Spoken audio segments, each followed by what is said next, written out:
here in Willemstad or connected virtually from across the globe reflects our shared determination to engage in dialogue on one of the most transformative challenges of our time. Esteemed gathering, AICESIS exists for a clear purpose: to foster dialogue that bridges regions, reconciles interests, and advances social justice and sustainable development, an obligation rooted in Article 3 of our statutes. That purpose is urgent today.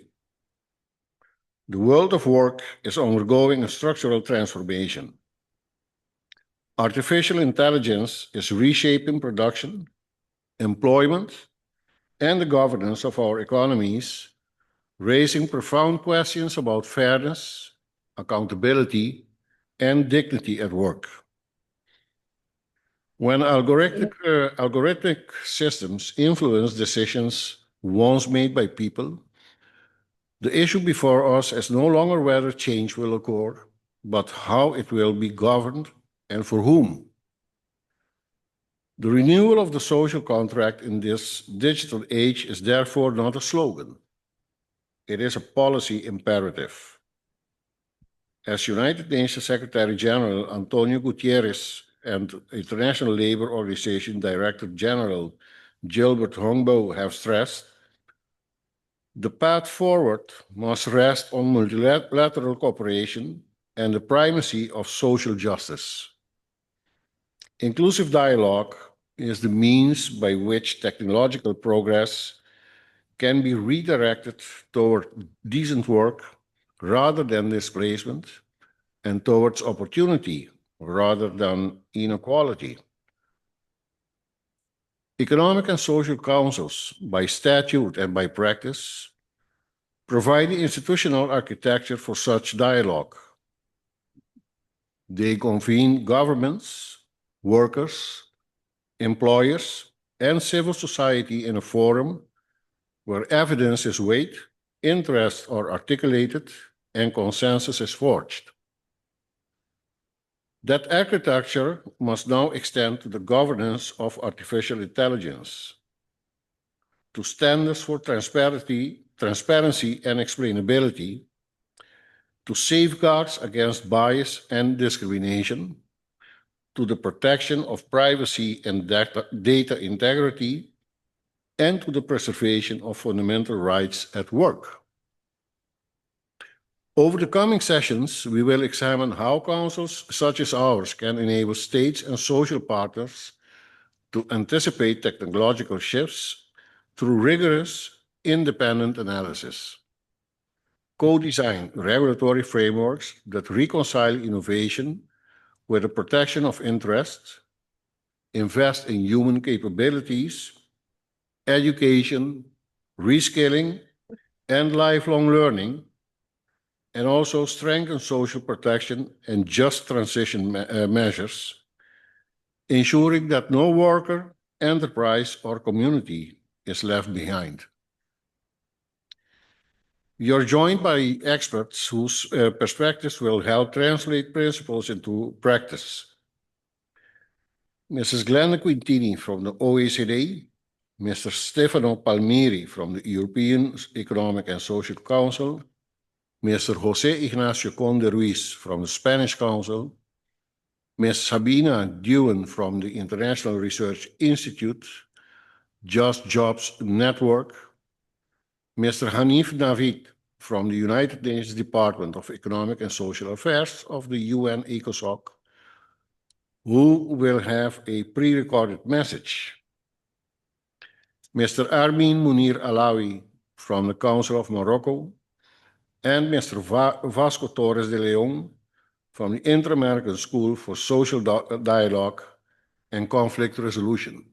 The latter we won't be doing today, he told me.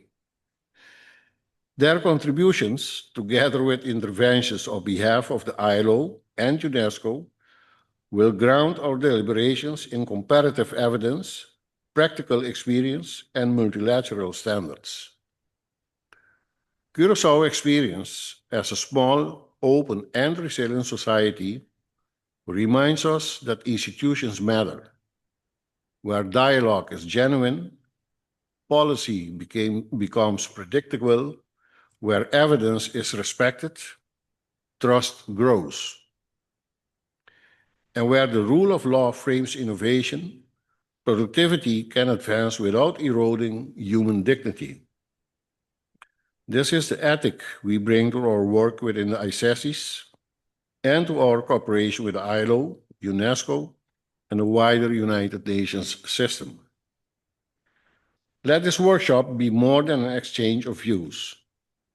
Let it yield concrete recommendations that our councils can take forward nationally and internationally through opinions grounded in evidence, through our convening power across sectors, and through partnerships that scale good practice. If we succeed, we will demonstrate that artificial intelligence can be made accountable to human intelligence and that technological change, properly governed, can strengthen rather than fracture the social fabric. On behalf of AICESIS and our host council, the SER of Curaçao, I thank all participants here in Willemstad and online for your commitment and expertise. I extend particular appreciation to our partners from the ILO and UNESCO for their steadfast engagement in this agenda. I wish you a rigorous, candid, and fruitful dialogue. Thank you.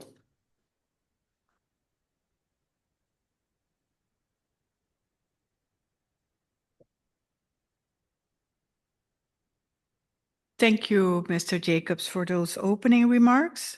Now we have on the agenda, and I'm sure you all have the agenda. If not, I'm sure at the registration table they have some extra copies, because I'm not going to read everything that's there. We have, as a keynote intervention, we have the ILO, who's joining us online. We don't have the Director General himself, but on behalf of him, Mrs. Uma Rani, a senior economist, will address us about the AI, decent work, and the social contract. She will give us a global outlook. Mrs. Uma, the floor is yours. Thank you so much, and thank you for welcoming me to this workshop. Can you see my screen?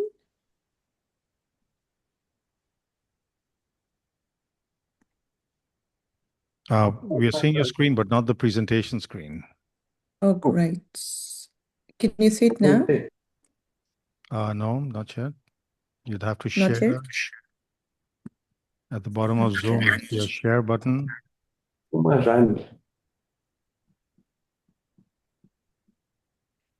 Enter. Can you see now? No, not yet.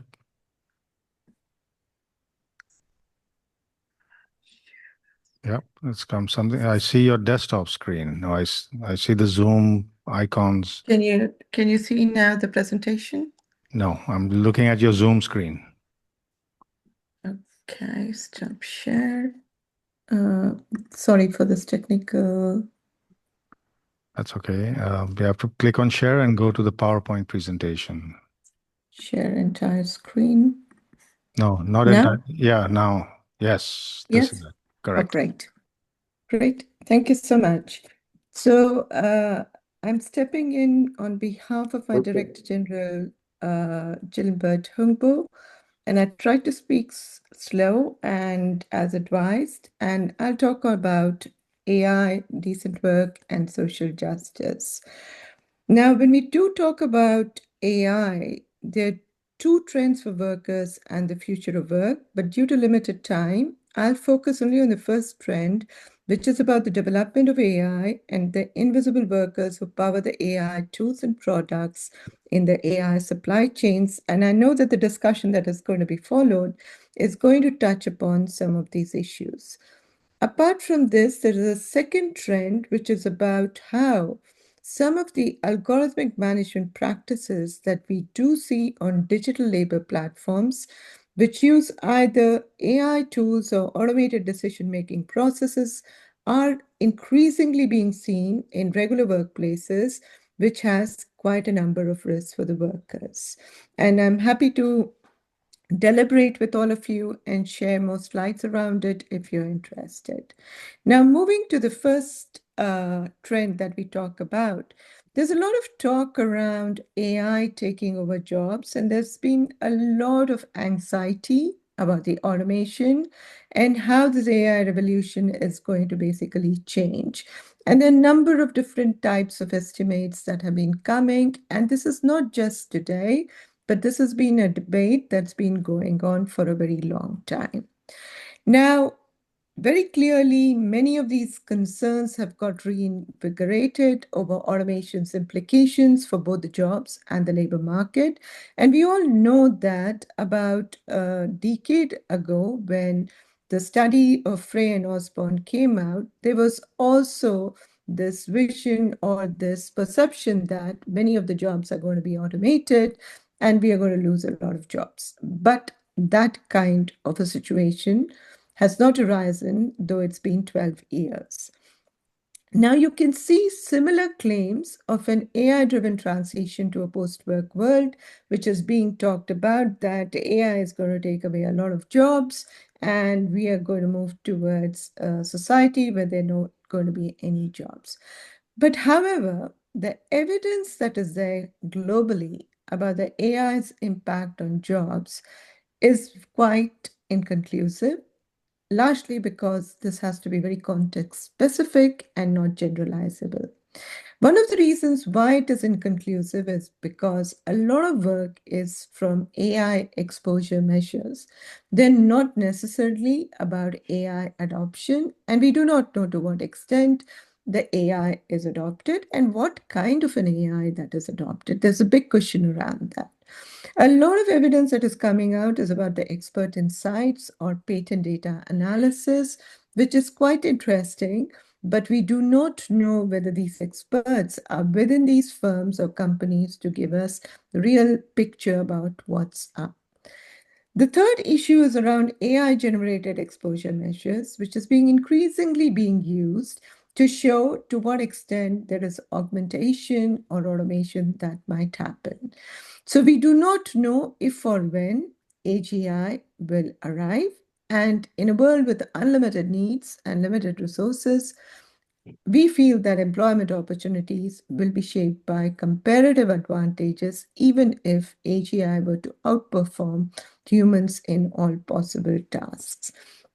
So this inconclusiveness remains. So while we talk about that part of the AI, there's also another part of AI which is very important, which is about how the AI development itself takes place. So I think that is where the narrative of the discourse is being increasingly challenged by researchers about what is being portrayed as AI and can we really question it and bring it under scrutiny? Because we know that there's a growing reliance of the AI industry on invisible and often precarious workers, and there's a dependence on human labor to produce or service AI, which we call it as heteromation, as it includes humans and automations. Our argument is basically that a development of AI system, there is an interaction between two types of labor. One is the algorithmic labor, which basically develops models and then tries testing and maintaining algorithms, including programming data analysis to ensure that the algorithmic model works. But for the algorithmic model to work, you do need data labor. And these are workers that contribute to myriads of tasks involved in creating, processing, refining data sets, which are required for training machine learning models, ranging from relatively simple tasks like tagging images or transcribing audio to specialized image annotation. And this is where a lot of this work is being done in the global South countries, either in business process outsourcing companies or on microtask platforms. And they're normally hidden from the end user. And what you often get is an AI product, but you do not know who's behind that AI product.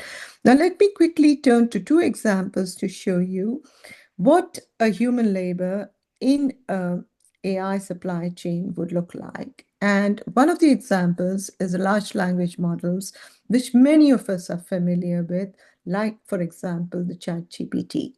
And what's very important to understand is that there is a continuous exchange between algorithmic and data labor. From pre-trained LLMs, where you have language modeling, where you clearly have software developers who create the model, but there are also human annotators who determine whether the content infringes any of the community guidelines. Then you have supervised fine-tuning model, where you have data annotators who are the data laborers who draft questions and responses and give feedback to annotate response. And then you have reinforcement learning, where again, you have a ranking of outputs in order of preference. So if you ask a question to ChatGPT and keep changing a bit the question and ask, you get a varied number of responses.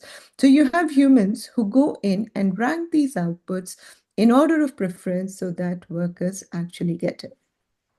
There's a post-development stage of a LLM, which is very important because any information that has to get out, you have to ensure that it's very well moderated in terms of content.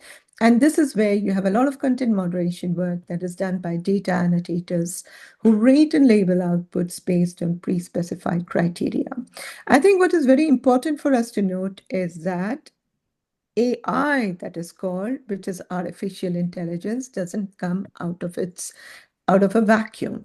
It comes out of developers who very clearly develop the models and algorithms, but it also comes from very highly skilled workers who actually annotate data and feed a number of questions and answers into the system so that you get it. And at the phase 2, you have a lot of PhDs to actually go and annotate and draft questions and responses, which are not available anywhere on the web. And that is how the data gets generated onto the large language models. Now, ChatGPT, OpenAI, one of the things that came out in 2023 was a focus on invisible workers and moderating content for Gen AI, where human verification becomes very important. And I think one of the issues that came up was, apart from the toxic content, was how low the wages that were paid to the workers. Now, the minute we talk about AI or Gen AI, we are interested largely in talking about replacing knowledge workers, and we get into the debate about augmentation or automation, or how do we replace routine or repetitive tasks, but we never go into the question of asking, how did this AI development itself take place, and what is the kind of labor that is engaged in it? And that's probably fundamental if we want to talk about decent work as well as social justice in a world that is already unequal. The second example I have is that of an autonomous car, where we always think that cars become autonomous because there are cameras, radars, lidars, and probably there are high definition maps and sensors. But I think what is very important to understand that all of that can be used, but a car does not become autonomous unless and until workers actually detect, classify, track, segment, and annotate data. What do I mean by that? This is a very nice example to show you that the perception system of an autonomous car that we talk about relies on machine learning algorithms that require large data sets, which basically includes image, video, audio, text. And on the right-hand side, you'll find images where workers are basically going about annotating road signs, trucks, cars, and trees and footpaths and dogs and whatever they find on the roads. Unless and until these different signs are very clearly classified or detected or tagged, it becomes very difficult for an autonomous car to navigate onto the roads. And as many roads that we have, as much of annotation has to be done. There can be some level of machine learning that happens, but given a different country context, this actually takes a different form. And even when you do have autonomous systems, the decision-making system is still very important. So suppose that you have a system where tomorrow they decide to basically dig some roads and lay some pipes. Now the Google can basically try to find out that this road is blocked, but it doesn't really tell you how to navigate it if it is an autonomous car. And this is where remote operators actually guide the autonomous vehicles through challenging system. And I think what is never known is the existence of the hidden human operators, which raises ethical questions about marketing autonomous vehicles as actually autonomous. The human cost of AI development, and this is where the whole question of decent work for us comes in. Now, if you look at demographics, a very large percentage of workers who are engaged in AI supply chain are highly educated, have STEM education, based both on the global data as well as the country level data that we have in India and Kenya. And even when they are working in BPO companies, they do not have necessarily a kind of a contract that allows them to work from within the company, and many of them remote work. Now, the wages of these data laborers is quite interesting to see because despite high levels of education, these workers in developing countries experience significant wage disparities. And what's interesting is in both BPO companies as well as in platforms in Kenya, the wages are similar, while in India, workers in BPO companies earn less than that on microtask platforms, which is quite surprising because one would expect firms to give better incentives and better structures to their workers. The whole issues around working conditions of the data laborers, the pace of work, they're exposed to intense pressure to maintain a rapid workspace. And many of the workers do mention about how they have to complete a number of tasks within an hour without any hour break. What's become very important within this industry is a focus on speed and productivity. Now, this can have an impact on data quality as workers prioritize quantity over accuracy. And there's increasing chances of errors and inconsistencies in the data to train AI models, which further leads to the reliability issues of it. There are further occupational safety and health issues for many of these workers, either because they work late at night and do not have proper public infrastructure, or there are psychosocial risks because of the kind of content that they go about moderating. And workers are often alienated from their families as they sign non-disclosure agreements, which restricts them to share any information with their friends or family who would be providing support. Many of the workers cited work-related stress, unpredictable schedules, due to unpredictable schedules, long hours, low pay, and heavy workload. There's also a larger question of devaluation of human capital and skills mismatch among these workers. And I think what's very important to note is these workers, which are highly educated, they're misled in the recruitment practices because they're told that the work is that of a data scientist or a translator. And when the workers actually get onto the job and they have signed the NDA, they realize that this has nothing to do with their expertise and this has got nothing to do with what they had been interviewed. So this brings us to the question about a number of moral and ethical considerations for this kind of work and the way the AI development is taking place. There's been some responses from Workers' Union, both in the African region and Asian region and Latin American region, and also globally, but a lot more needs to be done. I think moving forward, what's very important to recognize is that you need to balance this efficiency and rights and harms and ensure social justice. I think there should be limits to AI and the need for auditing AI firms for ethical AI development and for deceptive AI. And this responsibility is not only with tech companies and vendors, but also with computer scientists.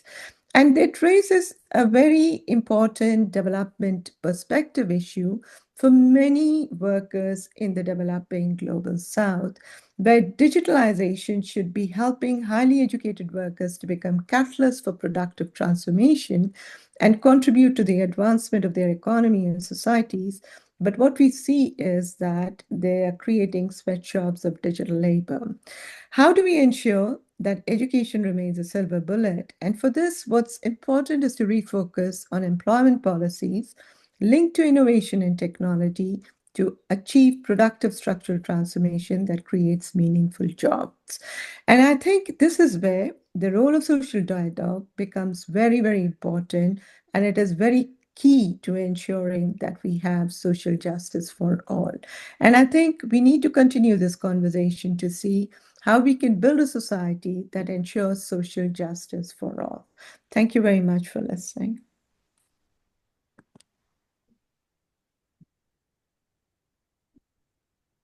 Thank you, Ms. Uma. Thank you, Ailo, also for notwithstanding the times you're going through, being able to address us here, not in person, but you're here. So thank you for that. And thank you for not being taking too much of our time. Thank you for noting the time. That being said, now we're moving forward to our representative of UNESCO, who we would have loved to have here with us. But sometimes they say you can plan things, but things happen differently. She was planning on coming in from Jamaica, but nature decided otherwise. But she's been able to join us online, so we're very happy for that.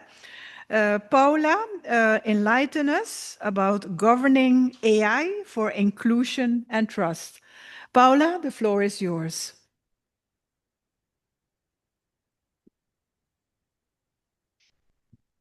Thank you, and good morning or good afternoon, everyone. I would like to express, first of all, the gratitude for the messages of solidarity. Indeed, on Tuesday, Jamaica got hit by a hurricane category 5, which has left the western side of the country completely devastated. So I would have loved to be there with you, but it was just not possible. And I'd like to thank the team for constantly checking up. It means a lot, so thank you so much. I will start my presentation, which will be focused, I'm going to share my screen really quickly, which will be focused on looking at AI governance frameworks within the United Nations that can help guide countries in terms of developing policies and regulatory policies for AI. This presentation, I'll be focusing on 3 areas. One is just to understand better the ethical dimensions of artificial intelligence. 2, to explore the actions of multilateral organizations, particularly the United Nations, for ethical AI governance. And 3, provide some examples of work in action. So why is AI governance important? AI governance is important to harness AI that is at the service of humanity, right? And its service for advancing sustainable development while addressing risks and uncertainties as AI-related services, algorithms, and computing capacities expand across the globe. So why are we talking about ethical AI? Why are we talking about this notion? And so we know, and we've heard earlier today, that there's a rapid deployment of artificial intelligence. That AI needs to be fair, responsible, inclusive, and uphold human rights. We're looking at going beyond just technical performance, not just a tool, but about the values behind it, which was actually very interestingly shared by our colleague in ILO. Prioritizing transparency, accountability, and public good, while also avoid reinforcing historical inequalities and harmful outcomes. We have this potential that AI systems can strengthen or exacerbate inequalities that we've been trying to address through many years. And of course, we're looking, and this is just an example, but we are also looking at that notion of intersection of AI and human rights. When we're looking at human rights, there's the human right of the right to privacy, the right to non-discrimination, and the right to freedom of expression, which tend to be impacted by unchecked when we don't have guardrails in terms of AI. For example, in terms of collection and analysis of personal data that we don't know how it's being used, AI algorithms that can perpetuate different forms of biases and inequalities.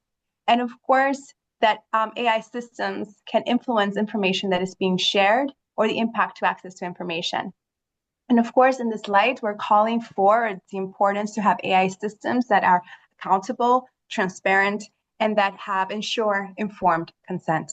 So as a quick example, we've done an exercise, particularly in the field of education. If we look at the field of education, we can think about student data and surveillance tools. How are these tools being ensuring that the right to privacy of students is upheld? There's also algorithmic bias in educational tools to ensure, for example, we have to uphold the right to non-discrimination of students, which can be done, for example, through some AI tools based on background or grades. And of course, the right to freedom of expression. There are some moderation tools that are used in education setting that can limit the type of expression that young people can have online. So overall, what are we talking about when we're looking at bias in AI? Overall, this occurs when AI systems produce unfair, inaccurate, or discriminatory outcomes. We're looking at AI bias that could be historical because we're using previous data that reflects existing inequalities, or that there's data bias. This is always the case, for example, in countries that they don't have their own data sets or are not producing the AI systems. So there's an underrepresentation of certain population groups or outliers. There's algorithmic bias in how the designed choices unintentionally favor some groups versus others. And of course, there's human bias, which is the bias that's inherent in everyone when we're working, for example, in training AI tools. So what are some of the challenges that we foresee? Well, for example, we have the risk of bias overall, in general, that they can replicate and amplify societal prejudice, surveillance, and how the data is used to monitor people without consent and the use of data, misinformation, that AI-generated content can spread fake news or misinformation. This is, for example, right now, there's information that is being shared about destruction sites in Jamaica that have been generated by AI, and people believe these are areas that have been destroyed. The exclusion, of course, there's vulnerable communities or marginalized communities or voices that are often left out of the development of these types of tools. And so this is just a quick example of what we did when we were preparing this presentation. If you go to your search bar, in just any search bar, and you click on world greatest leaders, or you search for an image on a schoolgirl versus schoolboy, what you get is really you see this bias right off the bat. So here, for example, when we did the test for world leaders, you can see that we only have men on this list, and there's not one single woman that was mentioned as the top 5. At the same time, when we're looking at images, we see this over-sexualized notion of a schoolgirl, but we have a boy that's going to school. So these are also elements that we have to take into consideration of why AI governance is important, because bias results are reflections of the data that AI has been trained, and then this, as a result, can then influence decision-making. But at the same time, there are opportunities. We're looking, for example, at personalized learning opportunities. This is particular for education, but there's also different opportunities for persons to learn and have this notion of lifelong learning. There's real-time feedback loops that can help persons develop certain skills. Accessibility, from a broader perspective, there's speech-to-text, text-to-speech options that expand the possibility of persons with disabilities to participate fully. We have across the board, there could be in institutions, administrative efficiency to facilitate certain repetitive tasks, and that could be also beneficial. And of course, particularly if we're looking at an education component, we're looking at early intervention. So if we have data on how a student is performing, then we're able to identify if a student has a specific learning need and be able to address that from the very beginning. So what is the UN role in global AI governance? Well, overall, we have the notion that the UN is providing an inclusive platform for dialogue. It contributes to anchoring AI governance and human rights, as I mentioned earlier, and to support the achievement of ADG. So, right, that AI has to be used for the public good. We're providing guidance to government initiatives or to governments as a whole to build trustworthy AI ecosystems, policies, frameworks that can guide the development of AI systems that are accountable, transparent, and really upholding human rights. But the UN also acts as a convener to help bridge participation and to amplify voices of those who tend to be unheard, especially of the global south, to expand knowledge production, to strengthen capacities, and also overall to provide policy guidance. So in 2021, UNESCO and UNESCO member states adopted by acclamation the recommendation on the ethics of artificial intelligence. This is the first normative document that guides countries as well as other stakeholders in developing inclusive, responsible, and ethical AI frameworks. And this was a groundbreaking document in its time and has been the source of inspiration for other documents that have come along as well. This document, which is available online, has a series of values and principles that are interconnected. We're looking at values such as the respect, promotion of human rights, ensuring the protection of the environment, diversity and inclusiveness, but also that AI is used for peace and justice. At the same time, we're looking at a series of principles such as doing no harm, safety, the right to privacy, transparency, awareness, and AI literacy through a multi-stakeholder approach. The recommendation provides actionable pathways, and in other words, normative guidance to translate the values and principles into policies, practices, and actions across multiple areas, whether it be data protection, whether it be looking at environment, economics, healthcare. There's an element within the recommendation that provides guidance on these aspects. And of course, as I mentioned, the recommendation is available, and it's not only for governments, but really also for civil society to provide, to ensure, for example, accountability or for governments, or also for private sector to ensure alignment so that their products have this ethical framework or mindset. Furthermore, and would like to provide emphasis or like to share a little bit about the UN Digital Compact. And this is important because it's a global framework for inclusive and rights-based digital governance, which was adopted last year in the Summit of the Future. And it sets global principles for digital cooperation in AI.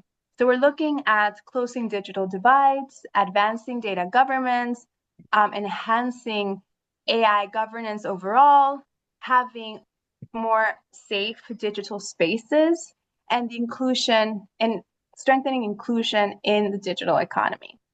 We're looking at the pillars of having a multi-stakeholder approach, of course, that has to be human rights based, and that it developed or suggests two institutional mechanisms, which I'll talk about later, but one is the scientific panel and the other one is a global dialogue on artificial intelligence. So this global compact will be mapping contributions from stakeholders, will be engaged, or countries have engaged to participate in high-level reviews and progress report throughout 2027, and to coordinate with existing UN structures so that the digital world has guidelines and guardrails for safe and inclusive governance. What are some specific bodies in AI governance? Well, the first one, which was established in 2023, was the High-Level Advisory Body on AI that was providing advisory to Secretary General Antonio Gutierrez and focused on advancing recommendations on international governance of AI. The findings from this advisory group were presented in the Summit of the Future last year. Stemming from the global digital global compact that I was mentioning, there's two elements that were just recently launched. This is really fresh news. It's the Global Dialogue on AI Governance, which was actually formally launched at the General Assembly Conference meeting in this last September. And it's a platform for states and stakeholders to discuss specific issues regarding AI. And it aims to bring, governments, but also private sector and civil society. And the first meeting, I believe, is scheduled to take place in 2026.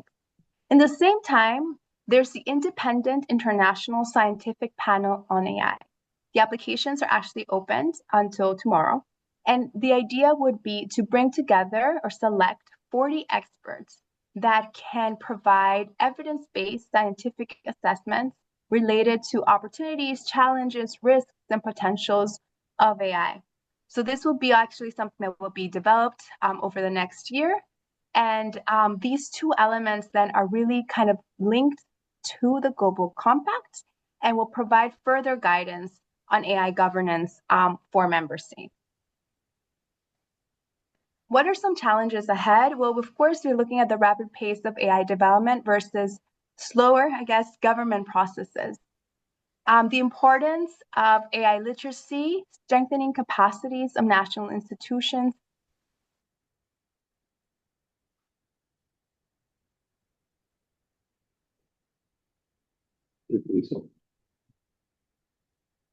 Yes, well, internet sometimes has its quirks, as we all know, and Jamaica being hit by the hurricane met some extra challenges.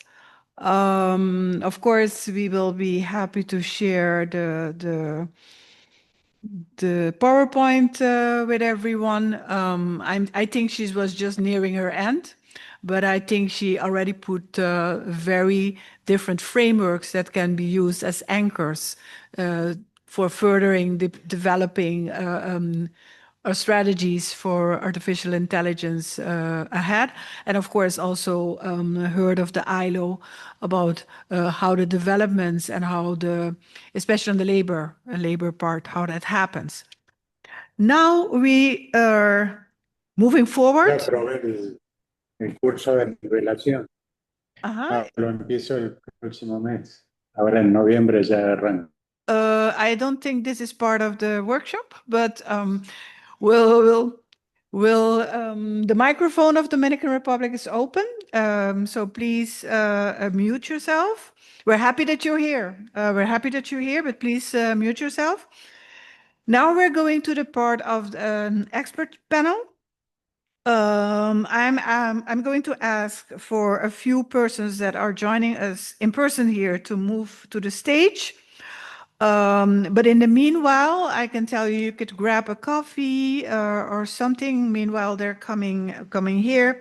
We have now a session that will be moderated by our Secretary General of AICESIS, Apostolos Serafis.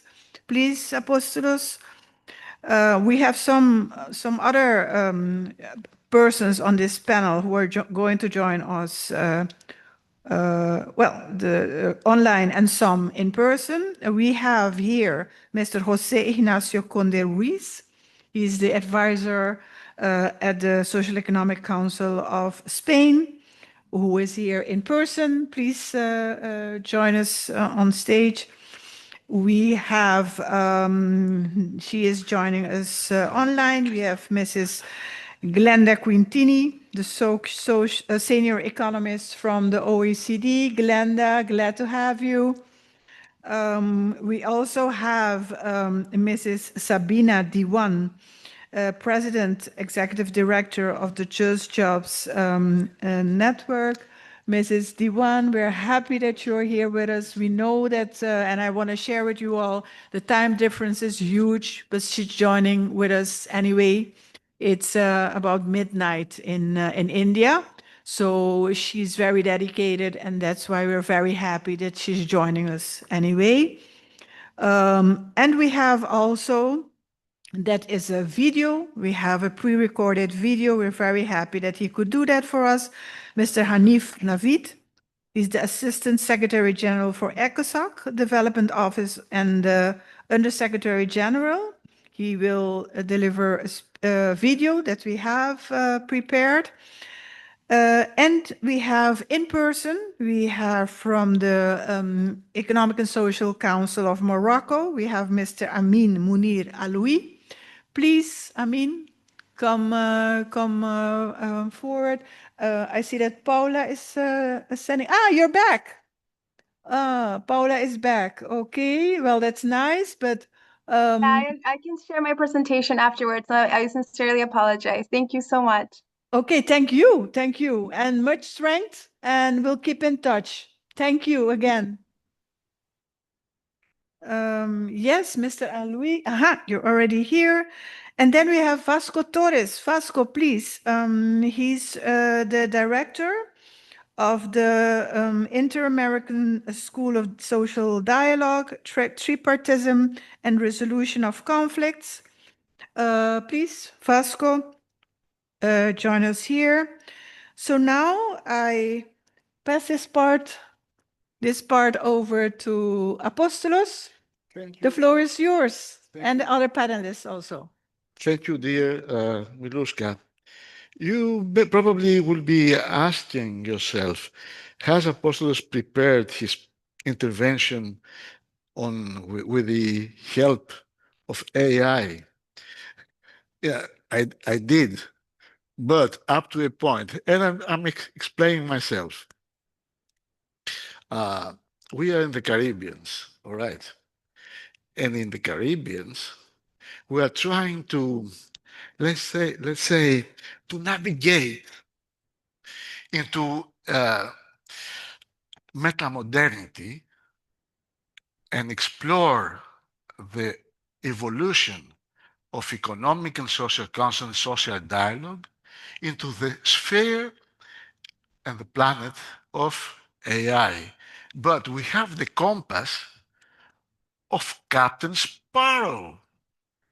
And which compass, if you have seen the films, the Pirates of the Caribbean, which compass did not show the north, but it was driven by intuition and Captain Sparrow's dreams. So I used a little bit AI, but what I'm saying to you right now, it would be impossible for AI to dream what I dreamt of. So, two guys, Sam Altman of the ChatGPT and the Chinese Yang Guangfeng created the DeepSeek. Have they paid any dollar or one for getting all the data on the web? No, but they're getting money out of this. And the issue is, what I'm trying to say, that AI is a system which is a close, is an oligopoly, but drives our lives. And the future may be, it will be so imposing to all the options of our lives. And at the end, when coming to institutions like ours, economic and social council and similar institutions in our societies, do we in the future, how the reports, recommendations, and avis that we are producing by dialogue among our members is it easy to be replaced by AI? I guess already the answer is yes. So how our councils, institutions will evolve to embrace or to change AI if they can? So not to take advantage of your time, and I would like to immediately pass and give the floor to Mr. Stefano Palmieri, who is a man with an experience and knowledge of social dialogue at the level of the trade unions, but at the level of the European Economic and Social Council. Mr. Palmieri, my question to you is the following. The Economic and Social Council has called for a pro-worker AI agenda. From your perspective, how can economic and social councils best shape AI governance to ensure it supports to workers' rights and the well-being in Europe? Thanks, Apostolos, and ladies and gentlemen, dear participants, dear organizer. First of all, I want to thank AICESIS for the invitation to this workshop, and please let me say that I'm deeply sorry that I cannot be with you in Williamstead, but I hope that there will be another chance in the next future. I'm very happy to hear two impressive keynote speech from Mrs. Rami and Mrs. Eastwitz that give us many food for thoughts for everybody. And I want to reply to your question, Apostolos, about what AIC is doing to facing this huge challenge for the artificial intelligence. It's reshaping work faster than any previous technological wave, changing task, skills, and power dynamics in the labor market. It's moving faster than many other business can keep up, leaving workers exposed and risk unaddressed. Job quality is at stake with the rising work intensity and the reduced autonomy due to algorithmic management. Workers are increasingly concerned about abusive surveillance, monitoring, loss of autonomy, and job security. And our committee has been promoting an ethical, inclusive, and transparent vision of the artificial intelligence, which respects the human in common principle, and it's encouraging to see our early recommendation reflected in the European Commission priorities and in the mandate of the Executive Vice President Rosanna Minziato. Our committee takes a balanced approach. We acknowledge that AI technology offers immense opportunity.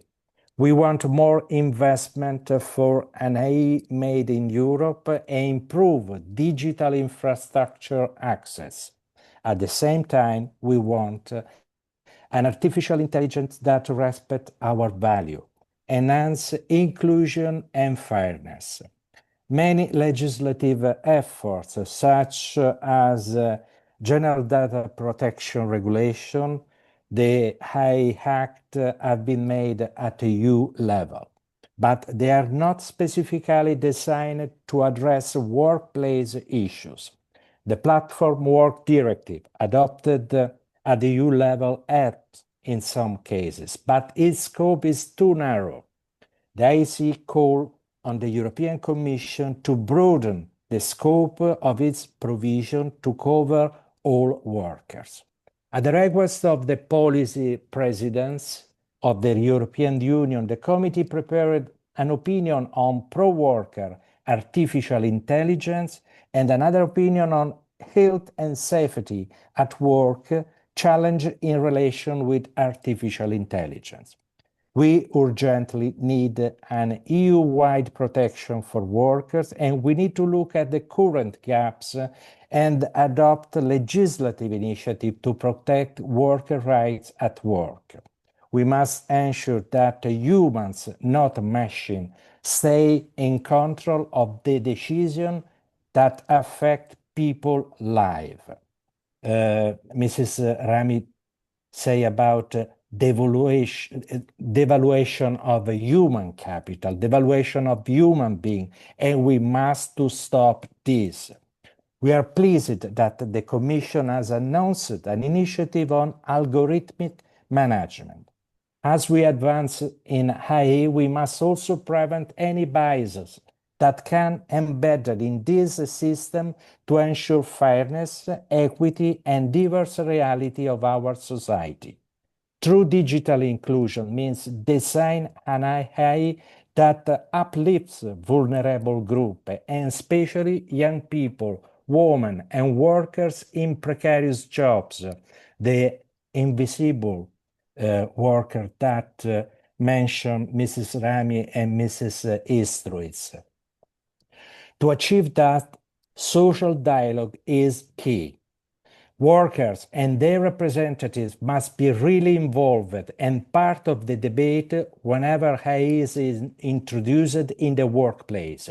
Without trust, this technology will fail to reach their potential. The IEC is recommending support social dialogue and the capacity building of social partners. In this new scenario, there will be more role for social dialogue and for civil society perspective on high governance. For social dialogue, institution, trade union, employer, organization lead this transformation in a way that ensure inclusion, fairness, and shared prosperity. Social dialogue remains the most legitimate and effective means to equilibrate innovation and social justice. However, to stay relevant, social dialogue institutions must broaden their scope. Collective bargaining now needs to include algorithmic management, data governance, and AI-driven decision-making in workplace. That means moving from negotiating over pay and hour to also negotiating over data rights, transparency, and accountability in automated system.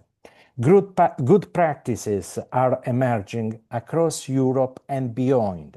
We are seeing promising models. For example, agreement between unions and employers, such as those negotiated in the technology and logistics sector, which set the standard for the ethical use of algorithms, protect privacy, and require human oversight of automated decisions. National AI task force with social partners, as in countries like Denmark and Spain. Consultative roles in legislation. AI can deepen existing inequality if social dialogue fails to act inclusively. Institutions must therefore prioritize representation for vulnerable groups. This means answering women's voice in artificial intelligence policies body, supporting young people and precarious workers through inclusive reskilling program co-designed with employers, and using institutions to target digital divides. For instance, collective funds for lifelong learning that prioritize workers in small enterprise or low-paid sector. Looking forward, the most successful dialogue institution will be those that view AI not just a technological issues, but a social contract challenge. Social dialogue must evolve from negotiating around technology to negotiating about technology, ensuring that every worker, especially those most at risk, has a voice in shaping the digital future. From the point of view of civil society, AI is not just a technical or economic innovation. It is a profound social issue that touch on rights, democracy, and inclusion. AI governance must therefore go beyond regulating machine. It must regulate the power structure that design, deploy, and benefit from AI. Civil society organizations see AI governance as a human rights issue before anything else. Algorithmic systems affect access to jobs, education, healthcare, housing, and even justice. CSO argue for governance models that guarantee transparency and the explainability of caused by biased or opaque system and redress mechanism so individual can challenge unfair outcomes. This is why right-based frameworks such the EU AI Act are widely supported by civil society, but they insist that implementation must be inclusive, enforceable, and backed by strong oversight bodies. Governance should not be dominated alone, the autocracy. Civil society advocates for multi-stakeholder model, bringing in consumer group, digital rights NGOs, your network, disability organization, and trade union. These actors are watchdogs and community translator, ensuring that public interest, privacy, equality, and human dignity are not overshadowed by commercial or state interests. The civil society vision of the high governance is clear: democratic, right-based, inclusive, and accountable. It insists that people, not algorithms, must remain at the center of the decision-making. This means building governance systems that are transparent to citizens, participatory in design, and equitable in impact, so that AI becomes a tool to strengthen human rights and social justice and not undermine them.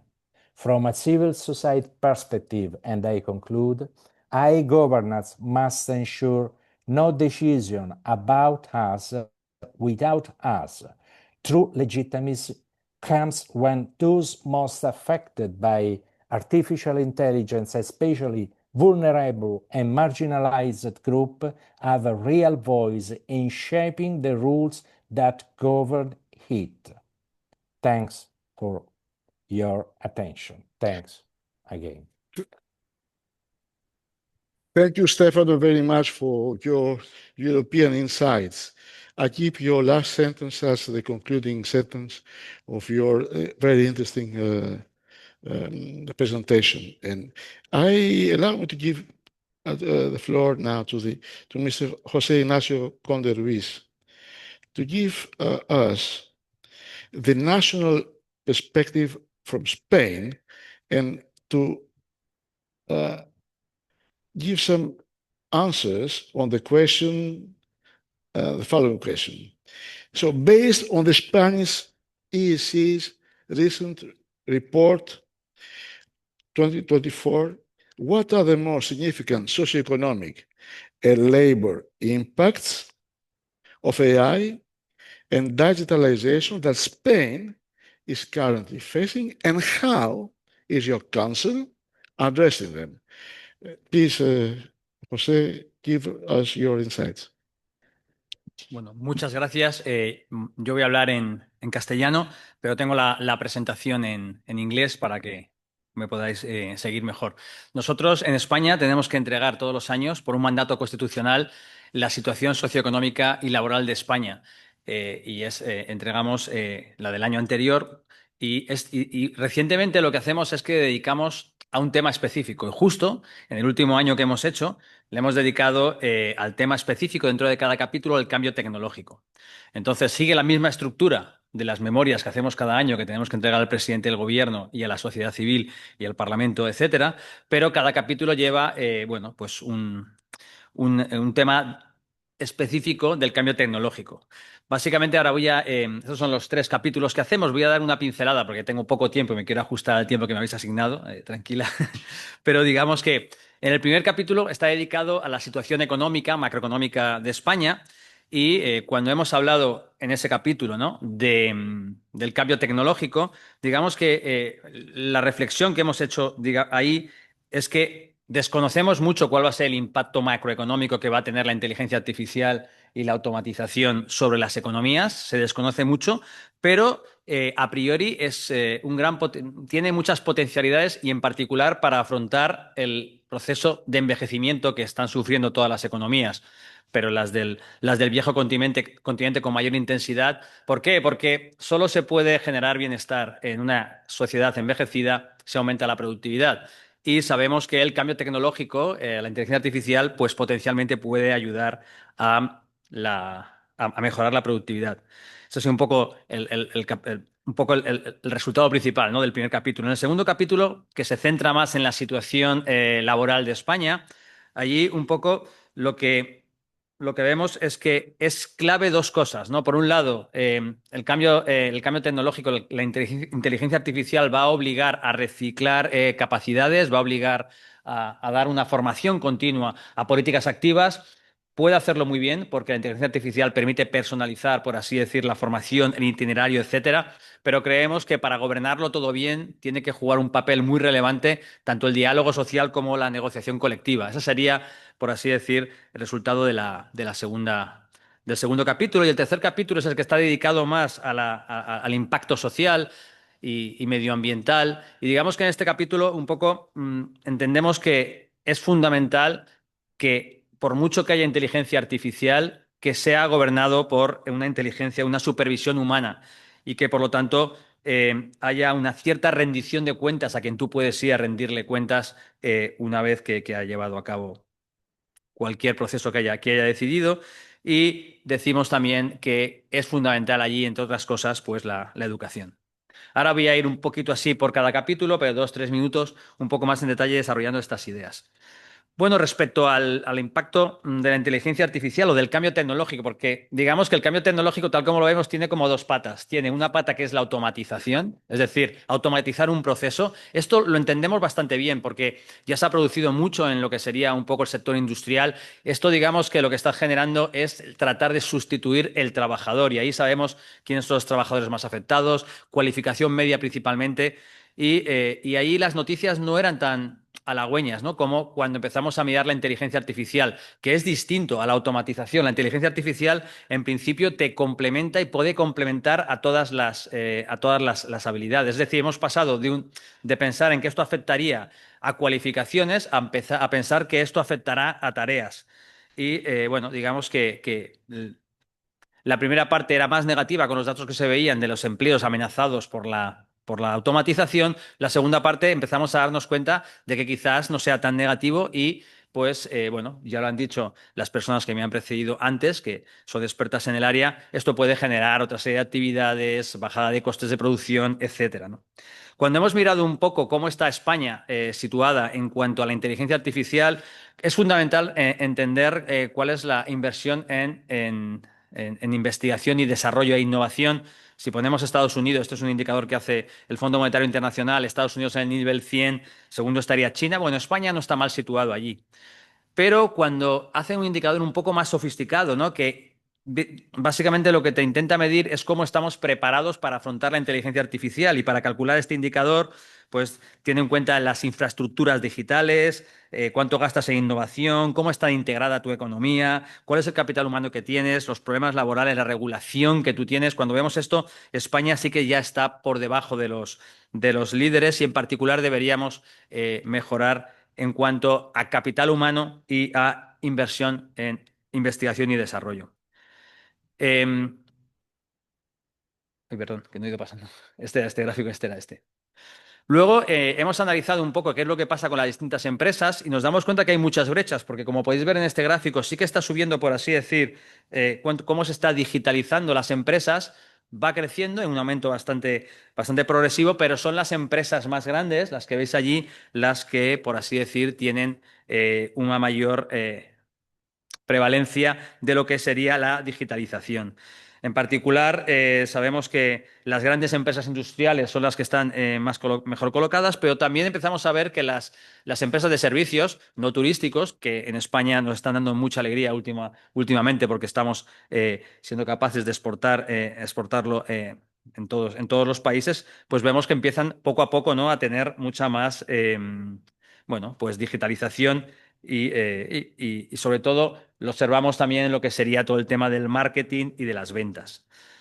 Pero indiscutiblemente lo que vemos también es que hay importantes gaps, brechas, y en particular las brechas son entre las ciudades y lo que sería el mundo rural o las ciudades pequeñas. No, se va quedando un poco por detrás. La segunda brecha es la que os he enseñado anteriormente de las empresas pequeñas que no acaban de despegar, pero digamos que eso es un poco la fotografía que estábamos viendo ahí.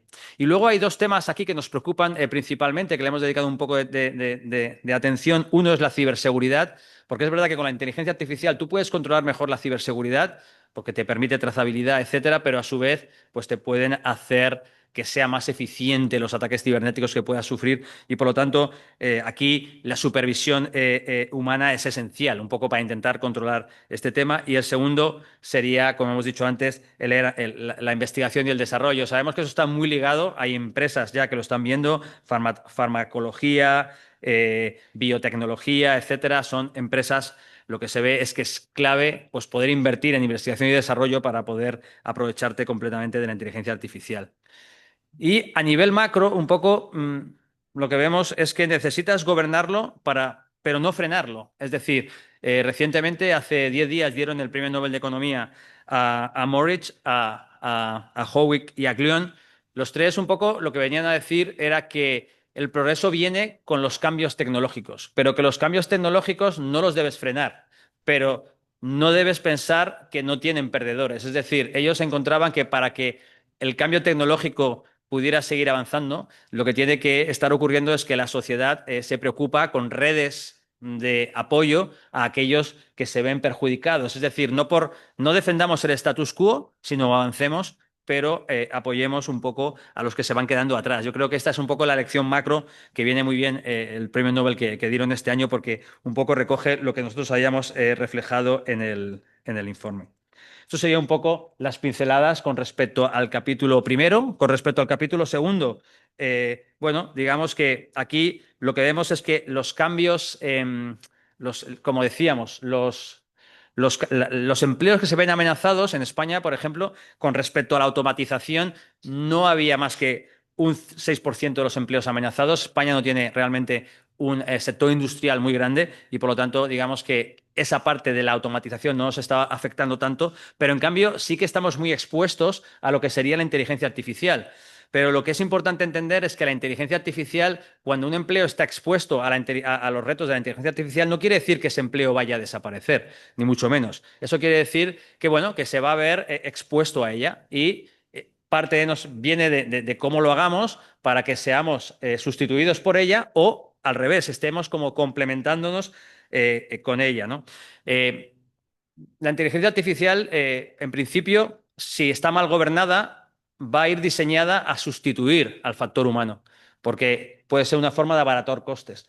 Pero si tú la gobiernas, puedes conseguir que no busques el abaratamiento de costes para sustituir factor humano por máquinas, sino lo que tú puedes hacer es decir, no voy a amplificar la productividad de los trabajadores, les voy a hacer como super trabajadores, van a ser mucho más productivos de lo que eran antes y por lo tanto esa reducción de costes no se produce porque cambias la máquina, el factor humano por la máquina, sino porque ese trabajador es mucho más productivo que antes. Claro, para que esto ocurra, pues para que esto ocurra, tienes que tomarte muy en serio todo lo que sería la formación, el reskilling, reciclaje de los trabajadores, etcétera, ¿no? Y bueno, hemos visto que España es un país que tiene mucha heterogeneidad en cuanto a la exposición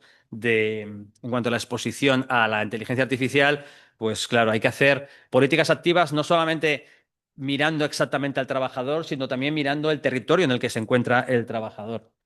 Cuando lo miramos un poco las dos cuestiones, la automatización y la exposición a la inteligencia artificial generativa, porque no parece que la otra esté todavía cerca, digamos que lo que vemos es que la automatización principalmente afectaba a los trabajadores, por así decir, cualificación media-baja, afectaba menos a las mujeres, porque estamos hablando de la automatización es más empleo industrial, Mientras que la automatización, ahí sí que están más expuestos los trabajos más cualificados. Que estés expuesto no quiere decir que te vaya a sustituir, sino que puedes ser tú más productivo. Y bueno, y que también en temas de género es importante porque la automatización no les afectaba tanto, pero la exposición a la inteligencia artificial en países como España, donde las mujeres no están en carreras STEM, sí que pueden estar viéndose afectadas negativamente.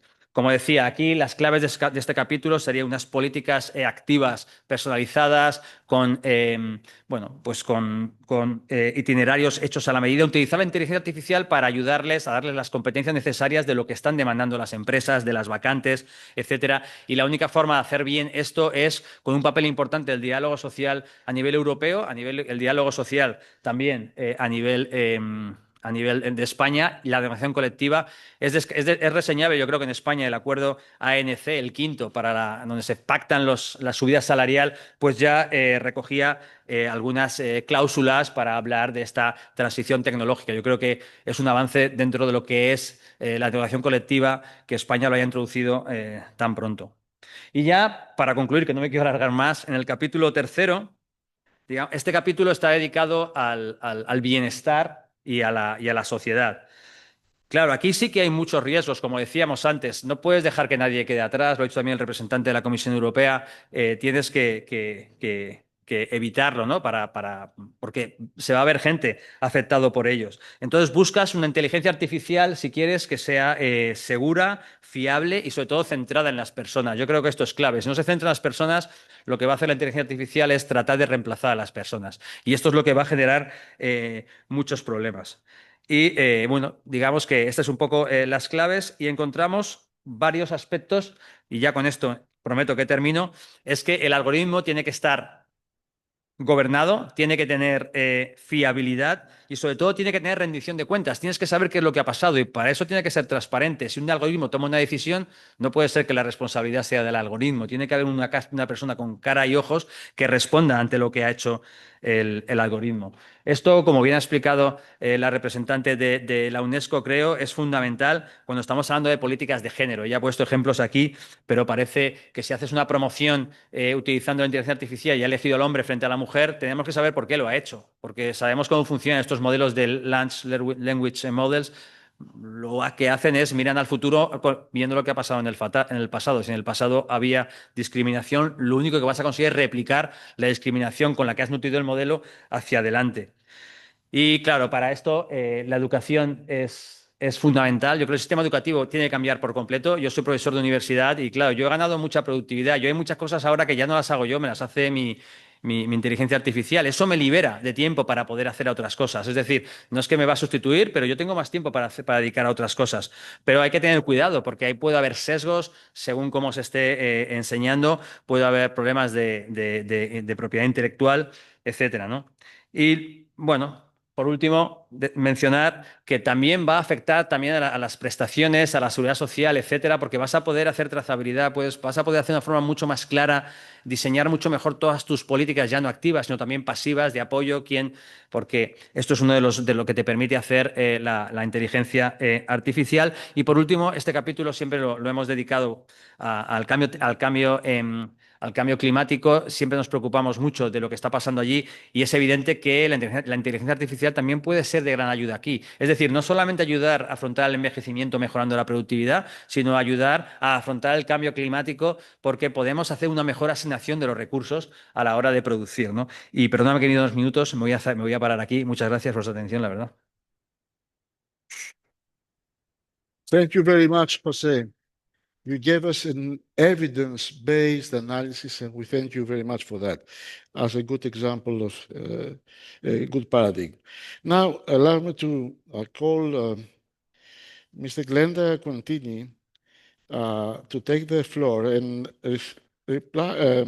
give an answer to the following question I have the honor to address here. The OECD emphasizes the role of social dialogue in managing AI. For the transitions towards AI, what does your research suggest are the most effective ways unions and employers can work together to shape AI adaptation responsibly? Thank you. Thank you very much for inviting me. I hope you can hear me. So while I put on the presentation, maybe I should say that I probably have two hats here, or wait, is it sharing? Yes, I think you can see it now. So I have two hats here. So the first hat is that I am the head of the Global Deal Support Unit. So, and then I'm also a head of division at the OECD, where I lead the division that works on skills and future readiness. So in both cases, AI is a big part of our program of work. So the Global Deal is a multi-stakeholder partnership which brings together employers representatives, workers representatives and unions, governments and civil society. We have 150 partners now. It's not just the OECD, but it's also the ILO and the government of Sweden, who originally founded the partnership in 2016.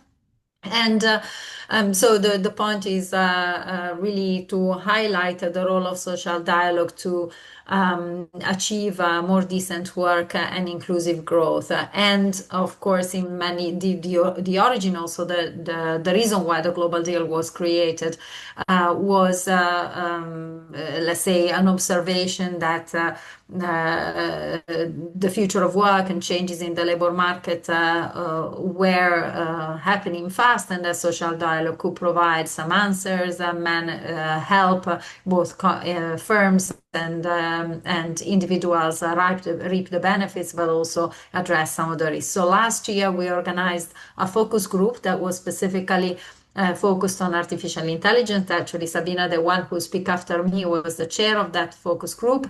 And in these focus groups, we bring together, as I said, all our partners, so representing employers, workers, civil society, and governments. And discuss the topic really in a very practical way. So see what's happening, what are the latest initiatives. We bring in research from the OECD, including from my division at the OECD, and then from the ILO. And I'm going to cover a little bit what we did in that focus group and what were the conclusion of the focus group. So in the end, we did publish a note. You see the cover page here, and I can share the link later. We had sessions looking at taking stock of the AI adoption in the workplace and how social dialogue could play a role. We also focused a lot on the AI divide within and across countries, and then, as I said, the role that social dialogue stands to play. So if we look at adoption, I'm not focusing on numbers of how much automation, augmentation there's going to be. I'm going to focus really on social dialogue.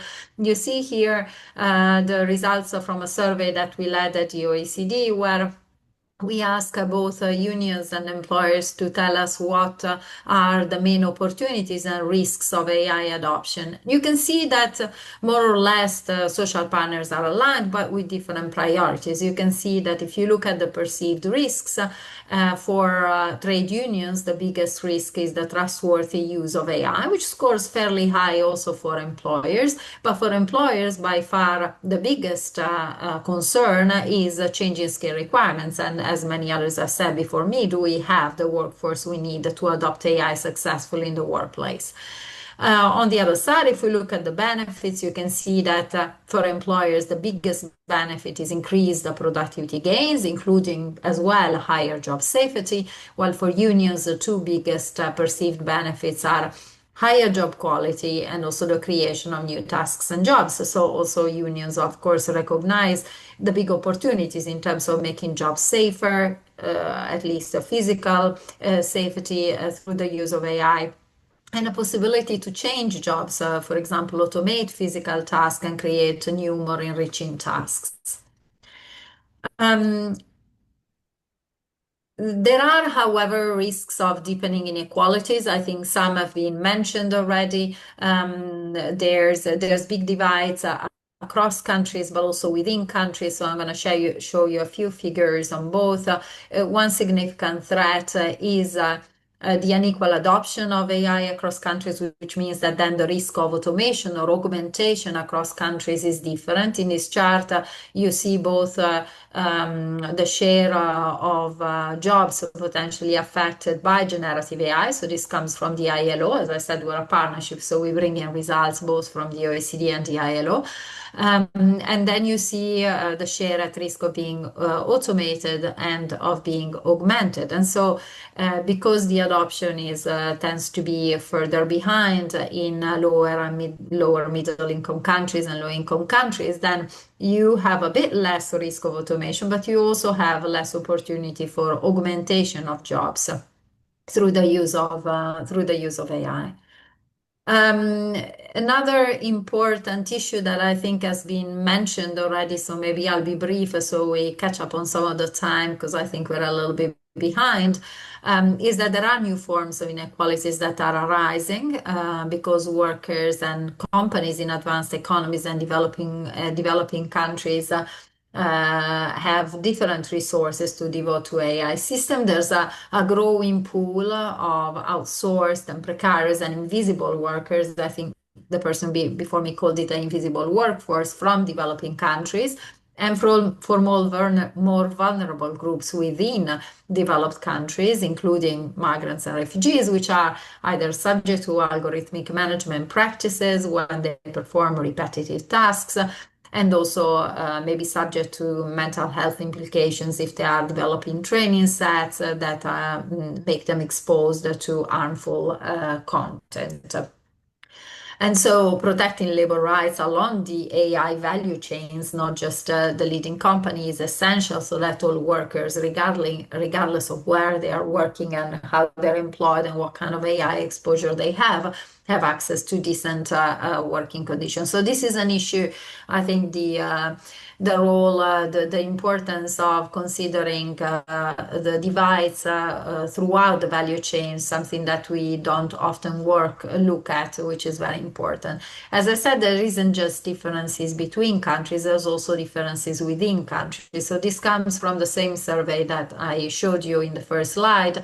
Here we ask employers what they consider how they see AI affecting, so helping or harming certain groups. And you can see that already employers fear that older workers and low-skilled workers might be negatively affected by AI, probably for different reasons, but in both cases probably related to a lack of skills to be able to adapt to the use of AI in the workplace. And then for low-skilled workers, also more exposure because they tend to be in lower-skilled jobs. But there is potential, so employers see a lot of potential. I think this has been mentioned as well by the person from the ILO and UNESCO. I think a lot of potential for AI to help workers with disabilities in learning, in work. So we're doing a lot of work also looking at that potential. There are several risks that can be addressed through social dialogue. So AI has implications regarding occupation and skills. So we've heard those in terms of the quantity and the quality of jobs.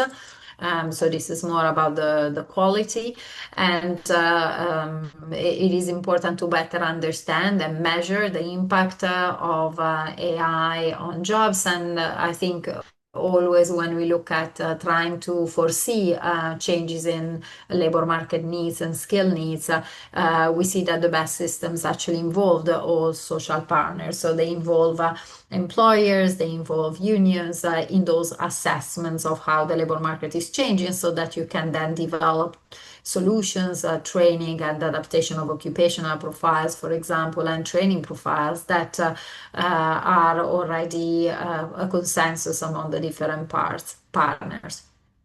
We need to understand also the impact of AI on agency, on privacy, and on personal data.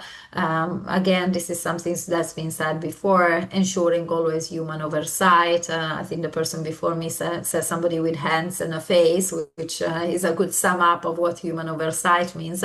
Ensure that workers have the possibility to contest decisions, protect the data, and ensure the ethical use of AI systems. Again, all areas in which unions and employers can play a key role. Then its other risks are related to the impact on human and labor rights. For example, addressing the implications on occupational health and safety. So there's many positive implications. Many AI systems are actually replacing dangerous or physically demanding tasks, but there's new risks more related to mental health, for example, related to potentially algorithmic management, issues related to equality and discrimination, or working time and wages monitoring, for example.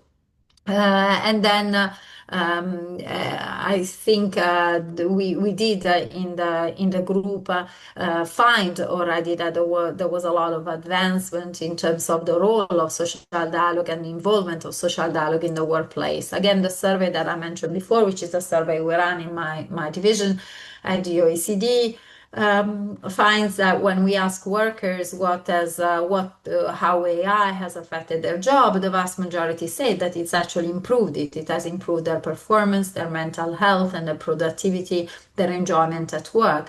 When we asked them whether they had been consulted, or when we asked them whether they had received a training to adapt to the use of AI, there's even more among those who have been consulted and those who have received training. The share saying that their productivity, their enjoyment of work, and their mental health has improved increases further. So this highlights the importance of directly social dialogue, but also the importance of training, which again is often a joint responsibility of employers and unions representatives. Then, of course, collective bargaining also, social dialogue also has the scope to intervene through collective bargaining. There's a lot of elements of ethical and safe and responsible adoption of AI that can be stipulated in collective bargaining, like safeguarding workers' rights, ensuring the transparency in development of AI, setting standards on data privacy and algorithmic management. And again, social dialogue can play a key role through collective bargaining. Now, what are the obstacles to this? Well, of course, it's important that social partners have the ability to effectively engage in dialogue and cooperation. So sometimes there's a lack of expertise. We're all learning about AI. It's developing faster than we can learn about it. But there are many interesting initiatives. So at the focus group, for example, we discuss several repositories that some unions or other institutions are putting together, where the first clauses related to AI in collective bargaining are collected, so that other unions and employers negotiating on AI can use and see how this has been incorporated in other agreements. So there's a lot of operational tools also at the enterprise level to accompany the introduction of AI systems. There's a lot of the unions can play an advisory role as well, a key role in awareness campaigns, calling for the introduction of new rights, or providing guidance through framework agreements. And then finally, what is needed? What are the key objectives here for the involvement of social dialogue in the safe, ethical, and responsible adoption for AI? So I'm drawing here from the G7 Action Plan on AI, which we developed at the OECD and EILO together with the Italian presidency of the G7, which says that these are the three clauses more directly related to social dialogue, which says that that we should promote the active involvement and consultation of workers and workers' organization, supporting the development of AI-related expertise and skills. As I said, many social partners don't have enough expertise or understanding of AI to negotiate collective bargaining agreements that include some safeguards related to AI, and promoting social dialogue and collective bargaining at all levels, including on the development, the deployment, and the monitoring of AI. And I will stop here. Thanks a lot. Good. For the outstanding survey you have been working on, many of our councils are members of the global deal. You know that. and AICESIS is willing to continue this cooperation. All right. Thank you very much, Glenda.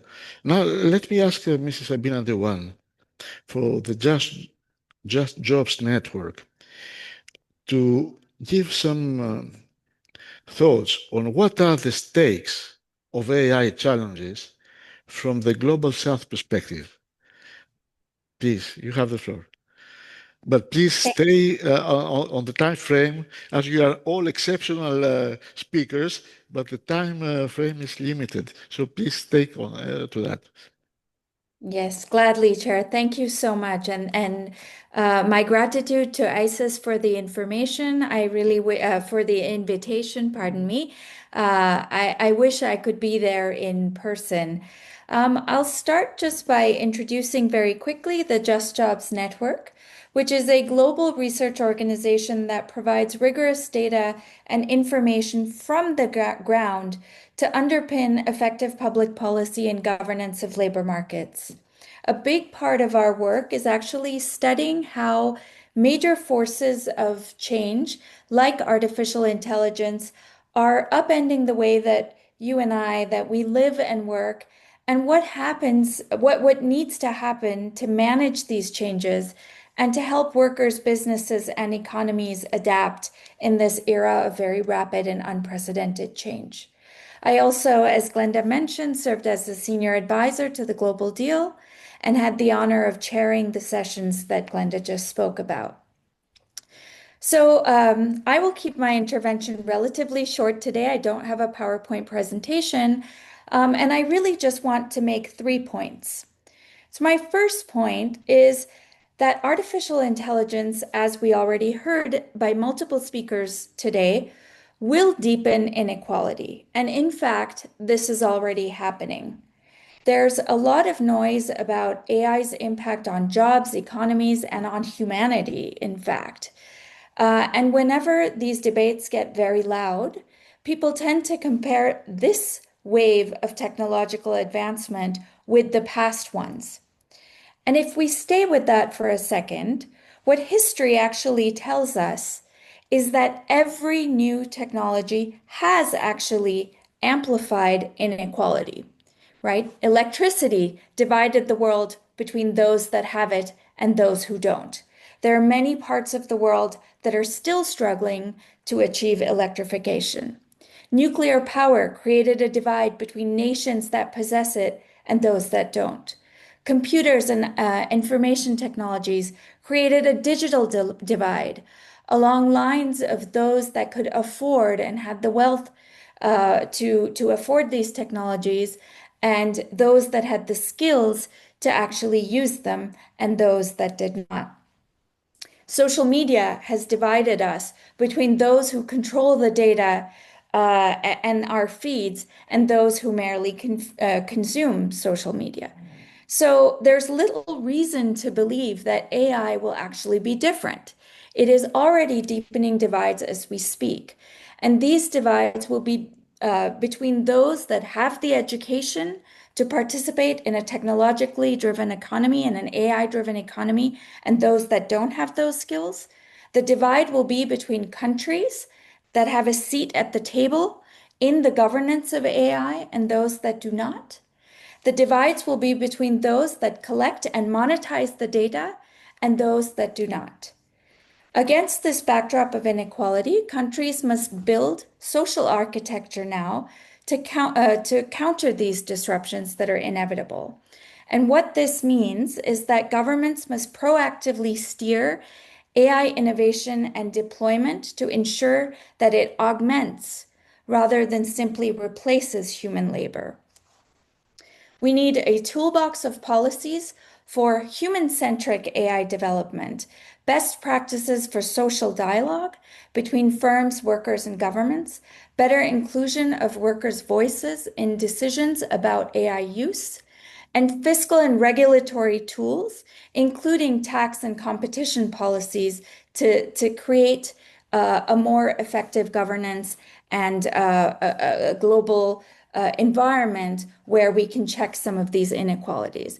It also means building institutions for social security, strengthening social dialogue, and reforming education and skills training systems. So that was point one. Point two is that, a lot of the discourse is focused on whether AI will destroy jobs. And the fact of the matter is, as we heard from the ILO this morning, that we cannot know. It is inconclusive. But what is certain is the disruption that AI is bringing. The truth is that nobody can definitively estimate how many jobs AI will create and how many it will destroy. But that doesn't mean that AI isn't having a deeply disruptive impact on employment right now. We are seeing it. Amazon, Microsoft, Salesforce, Cisco, DocuSign, Infosys, Wipro, these are all companies that are in the news because they have recently laid off workers due to cost cutting, efficiency drives, strategic reallocation of resources toward AI. And it's not in the interest of these companies to outright reveal how many workers they anticipate having to lay off because of exposure to AI. The inconclusiveness is also because we lack data from developing countries and the global south. These countries have large informal sectors where many workers, especially women, are invisible in the data. They have heterogeneous labor markets where impacts are difficult to discern, and they lack subnational data. And the hard truth is that we cannot skill our way out of these disruptions. Not only is there a digital divide, but large shares of the population in developing countries simply do not have the requisite levels of education to participate in a high skill-based AI-driven economy. My final point, Chair, is that this is not just about inequality within countries, but also between them. When it comes to AI, global governance must ensure that there's meaningful involvement from developing countries in AI governance. The numbers tell us the story. The high cost of developing and running AI models poses a serious barrier to developing countries participating. Only 2 of the 109 leading AI models come from developing countries. 73% of large AI models are developed in the US, 15% in China, and a mere 12% in the rest of the world. Developing countries are under-resourced with limited political and technical capacity to govern AI effectively. And this is a recipe for a world where AI benefits accrue overwhelmingly to a handful of countries and a handful of people, while the costs, job displacement, disruptions, and inequality are borne by a far wider share and group of people. In closing, Chair, I will say that in no time in the past have the very pioneers of a technology unequivocally warned us of the magnitude of the disruptions that are emerging. Geoffrey Hinton, Stuart Russell, these pioneers are all ringing alarm bells, and we would be wise to heed them. The question isn't whether AI will disrupt employment and deepen inequality. We are already seeing the effects. But the question is, can we build a social compact, the institutions, the policies, the global governance that is necessary to ensure that this disruption doesn't devastate workers, businesses, and economies, especially in the global south? Thank you so much for this opportunity. Thank you very much, Sabina, for your message. Thank you very much. Now let me pass the floor to Your Excellency, Mr. Hanif Navid from UN ECOSOC. He's connecting. Is he online? A recorded message. All right. Okay, let's us hear the message.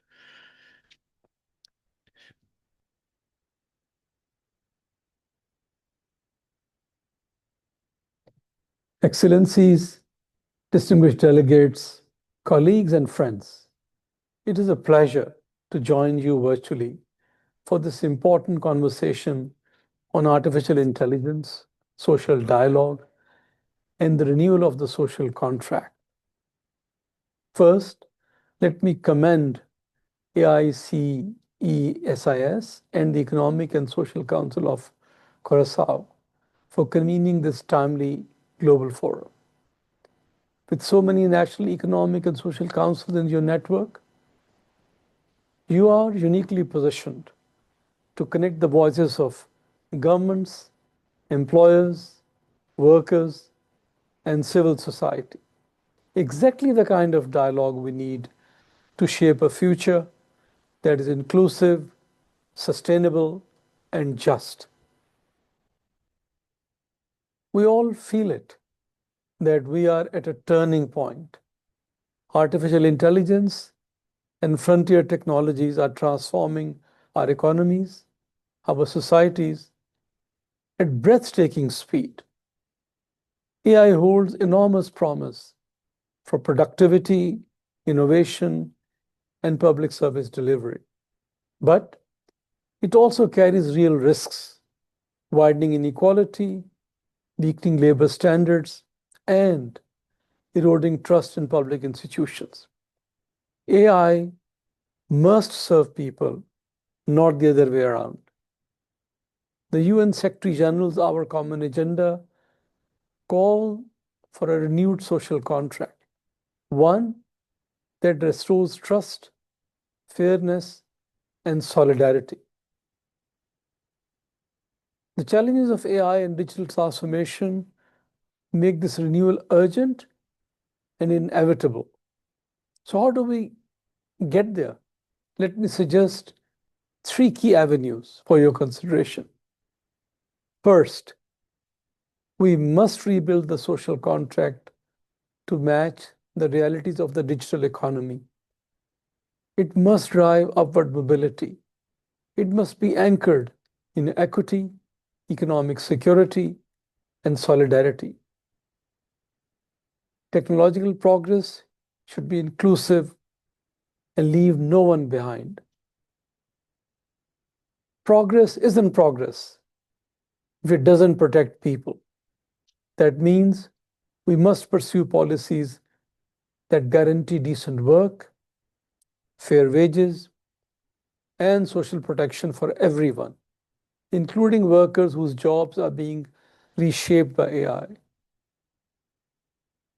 Second, digital inclusion must be central to the social contract.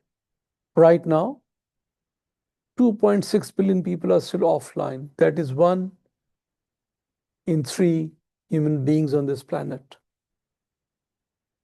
Bridging the digital divide is essential, but inclusion is more than connectivity. It means digital skills, meaningful access, and affordable technologies, particularly for women, youth, informal workers, and marginalized groups. The UN DASA e-government survey shows something critical. When digital systems are built on accessibility, transparency, and accountability, they rebuild trust and strengthen the social contract. Digital inclusion is the new frontier of social justice. Third, we must strengthen global coordination and governance. AI governance cannot be left to chance or competition. We cannot allow a race to the bottom. Instead, we must aim for a race to the top in labor standards, ethics, and digital rights. Ladies and gentlemen, no country can face AI's systemic risks alone. Inclusive global cooperation under the United Nations is essential to ensure that AI supports decent work and social justice rather than undermining them. The UN Global Digital Compact offers a shared roadmap for this purpose. Within the UN system, initiatives like the Technology Facilitation Mechanism and the STI Forum are aligning technology, development, and equity. The ongoing World Summit on Information Society +20 review provides a timely platform to harness digital technologies with proper guardrails for safety, ethics, and inclusion. AI governance must be global because AI's impact is universal. Ladies and gentlemen, looking ahead, our societies face a defining question. Will we allow AI to erode trust and deepen inequality? Or will we renew the social contract so that technology becomes a force for inclusion, justice, and sustainability? I firmly believe the latter is possible. Throughout history, humanity has faced transformative changes, but we have built new norms, protections, and institutions. We can do it again, this time with AI, for current and succeeding generations. We can do it through dialogue, cooperation, and collective action. We can ensure that AI becomes a force for dignity and justice for everyone, everywhere. Thank you, and I wish you a productive meeting.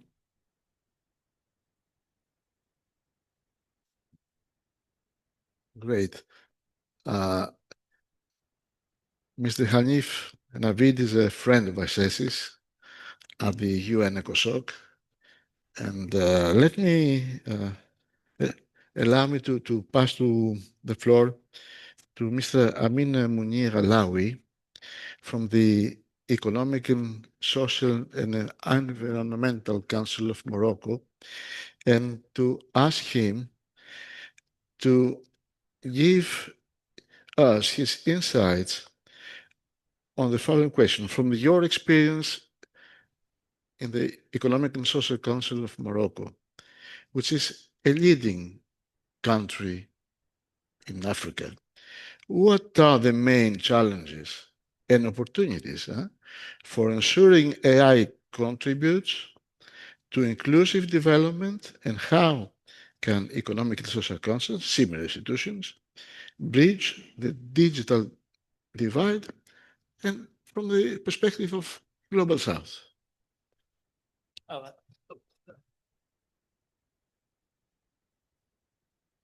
Thank you. Well, first of all, to give a touch of glamour, I will have my speech in French.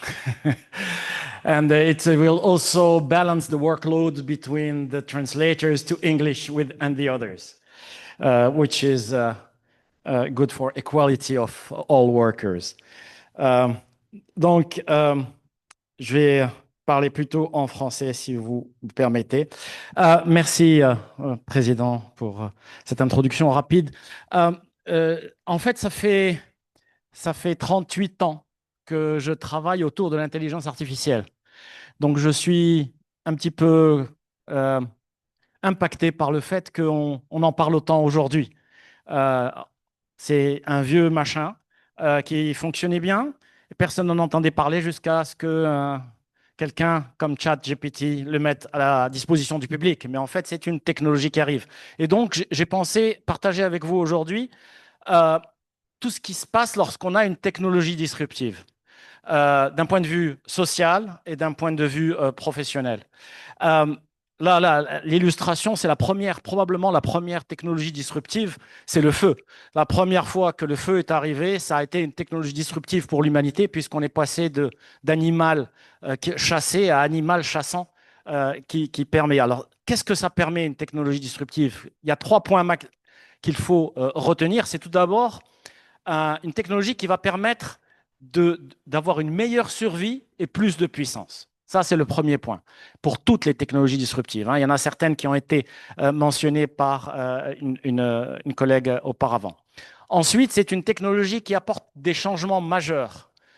Et ça, c'est également le cas, on verra. Et puis, bien entendu, avec ces changements majeurs, automatiquement, on a des modifications sociales profondes. Les normes changent. Si je prends le feu, le premier homme qui a su allumer un feu avait une position sociale qui a complètement changé par rapport à ses collègues. La problématique, c'est que partant de là, automatiquement, un certain nombre de craintes arrivent. On a peur pour son travail, on a peur pour sa position, on a peur pour sa puissance, on a peur et on a peur parce qu'on ne sait pas où on va. Et les craintes donc sont importantes. Tout cela, on les retrouve systématiquement. Donc quelques éléments un peu plus précis. Donc modifie les équilibres de puissance. Changement, c'est un catalyseur pour les transformations de la société. Lorsqu'on a un changement, la société change plus rapidement. Il y a des évolutions qui ne sont pas forcément prévues. Et puis les normes sociales sont nouvelles avec ces technologies disruptives.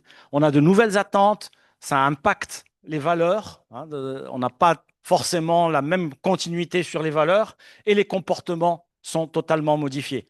J'y reviendrai sur l'intelligence artificielle et les craintes. Donc là, j'en ai parlé tout à l'heure. Je ne vais pas y revenir. Le point peut-être le plus important ici, c'est la redéfinition des pouvoirs. Les pouvoirs ne sont plus les mêmes, ne sont plus aux mains des mêmes. Qui connaissait OpenAI il y a 3 ans? Personne. Aujourd'hui, c'est l'entreprise qui va dépasser le 1000 milliards de dollars et on ne sait pas comment ils vont les rembourser. Donc, si on prend l'intelligence artificielle de manière spécifique, est-ce qu'elle est disruptive? Oui, parce que c'est une évolution technologique importante au niveau de la puissance et les investissements, comme je viens de dire, sont énormes. Aujourd'hui, Sam Altman, le patron d'OpenAI, est devenu l'un des hommes les plus puissants du monde, ce qui ne l'était pas il y a 5 ans. Les changements, on a une nouvelle façon de travailler. Je ne vais pas répéter tout ce qu'ont dit les collègues auparavant, mais de nouvelles façons de travailler, de nouveaux jobs et réorganisation des entreprises. Et là, je voudrais pointer, parce qu'il y a eu beaucoup d'éléments qui ont été mentionnés aujourd'hui, je voudrais pointer une étude que je pourrais partager avec vous du MIT, donc d'une université plutôt qui donne des études intéressantes sur les entreprises américaines qui ont implémenté l'intelligence artificielle. Et bien, contrairement à ce que beaucoup de gens disent, 95%, c'est les résultats du MIT, 95% de ces entreprises n'ont aucun retour sur investissement. Donc, le fait d'avoir investi dans l'intelligence artificielle n'a servi à rien pour eux d'autre qu'à dépenser de l'argent. Pourquoi? Parce que cette implémentation s'est faite, alors je vous laisserai lire le rapport, s'est faite de manière peut-être pas bonne, mais en tout cas, l'intelligence artificielle n'a pas aidé l'entreprise à être plus productive. Ça, c'est clair. Par contre, la même étude montre que 80% des travailleurs utilisent l'intelligence artificielle, mais pas celle que l'entreprise a voulu implémenter, leur intelligence artificielle.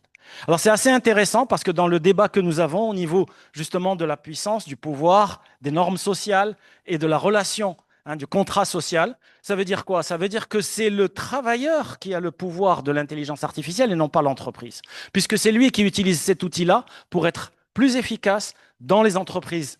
Je crois que c'est un peu moins de 400 entreprises qui ont été étudiées. Et dans ces entreprises-là, c'est le travailleur qui a pris le pouvoir de l'intelligence artificielle. Et ça, c'est quelque chose que l'on devrait peut-être creuser un peu plus à notre niveau parce que le contrat social, justement, change. Ces travailleurs vont avoir du pouvoir et pouvoir changer d'entreprise, augmenter leur salaire. Et ce n'est pas forcément tout le monde, mais c'est un certain nombre de gens. Au niveau des normes sociales, c'est clair qu'aujourd'hui, les relations ne sont pas les mêmes à cause ou grâce à l'intelligence artificielle.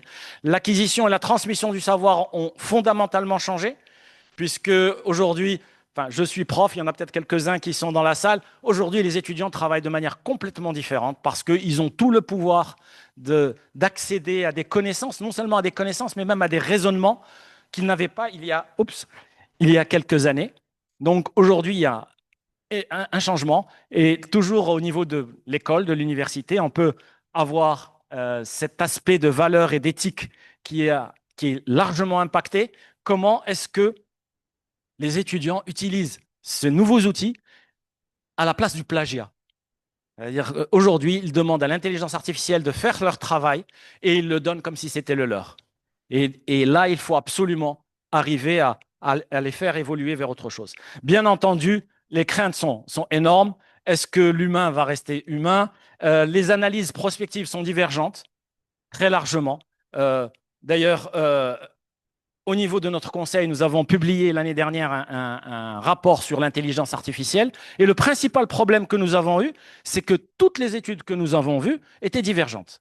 On avait des études qui disaient qu'on va créer 100 millions d'emplois et des études qui disaient qu'on va détruire 100 millions d'emplois. Quand on a cette variation, ça veut dire tout simplement qu'on ne sait pas. Mais il faut avoir l'honnêteté de dire je ne sais pas.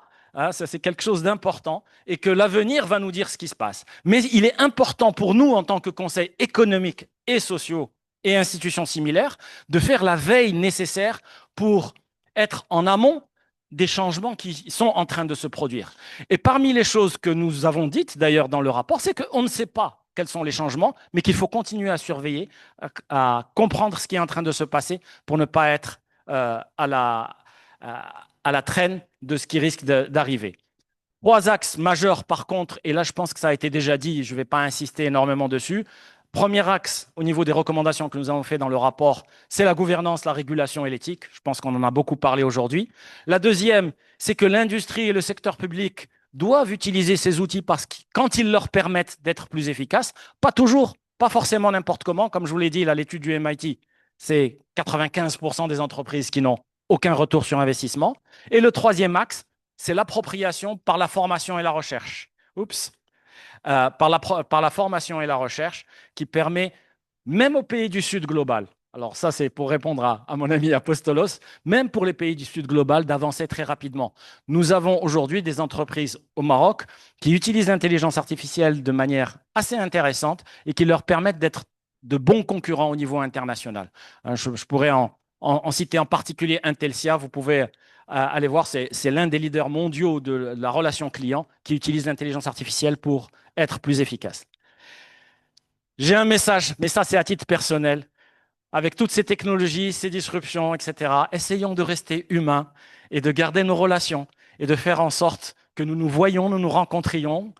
Merci au CES de Curaçao de nous permettre justement de garder ce lien social qui est extrêmement important et qui permettra de construire de manière plus humaine notre avenir et celui de nos enfants. Merci beaucoup. Merci à toi, cher ami. Amine, nous apprenons toujours de vous.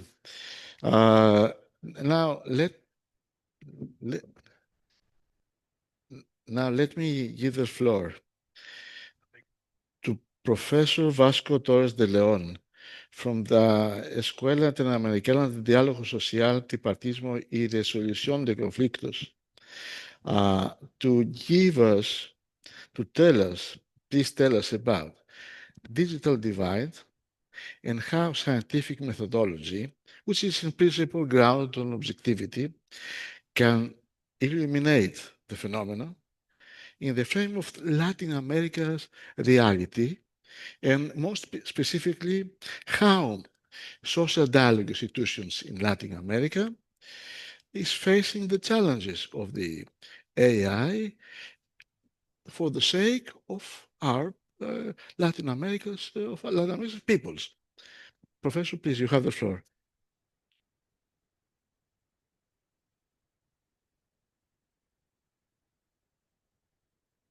Muy bien, buenas tardes. Muchas gracias en primer lugar por la invitación que nos hicieran la Asociación de Consejos Económicos y Sociales, especialmente en la figura de Raúl Enrique Ninochka, que nos ha apoyado todo.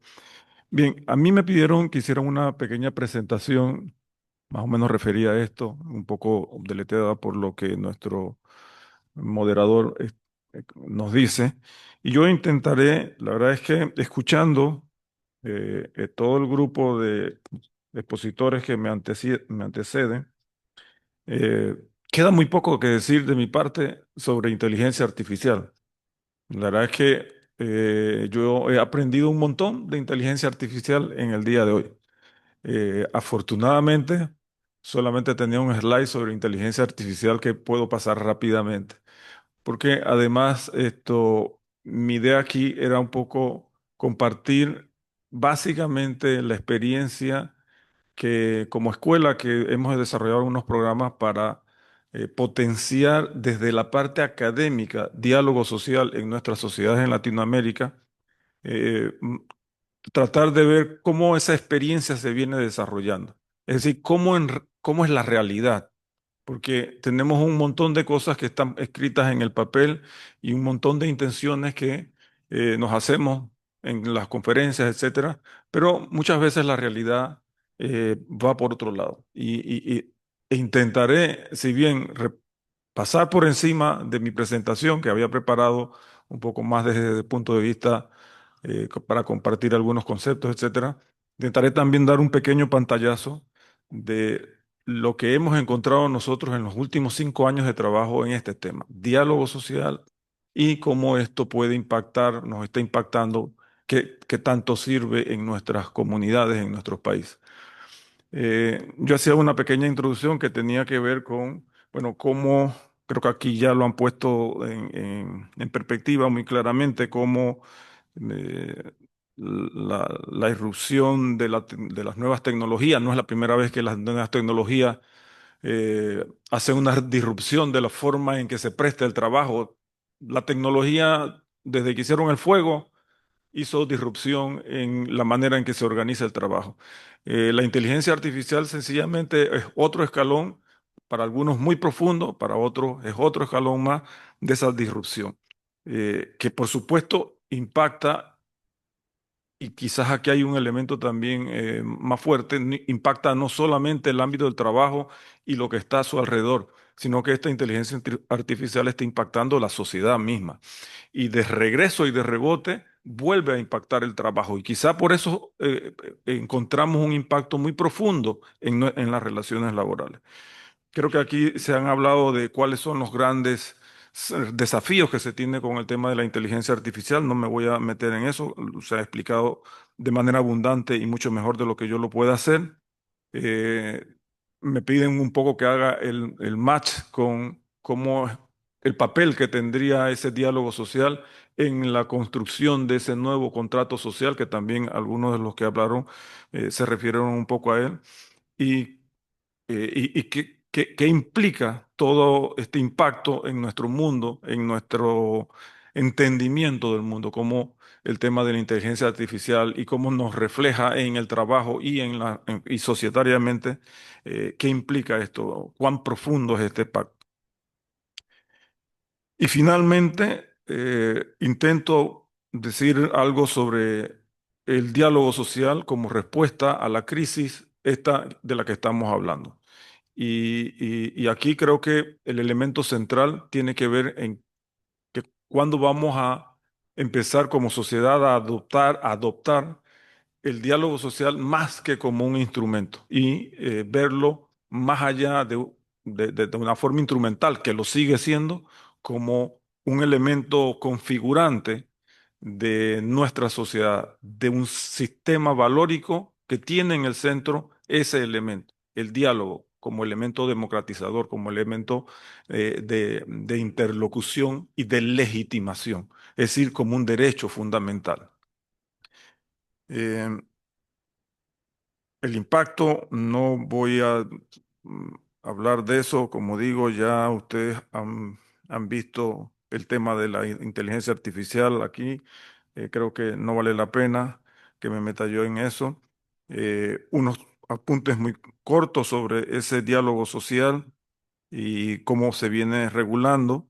Creo que también mencionado aquí el tema del diálogo social intenta ser un mecanismo de forma horizontal, es decir, que pueda, bajo diversas modalidades, negociación, consulta, lo típico que nos ha enseñado la OIT, intercambio de información, de lograr ese tipo de regulación sobre los aspectos que nos son importantes, y en este caso de esta nueva tecnología. Creo que quizás algo que se debe enfocar o que se debe tener presente es que esta regulación, y ya se mencionó, es una regulación que tiene que tener muchos niveles y que tiene que tener muchas aristas. Esto es algo que creo que es aceptado, por lo menos en la teoría. Y luego el tema de cómo podemos desarrollar en la práctica ese diálogo social, que es quizás donde valdría la pena hacer más anotaciones.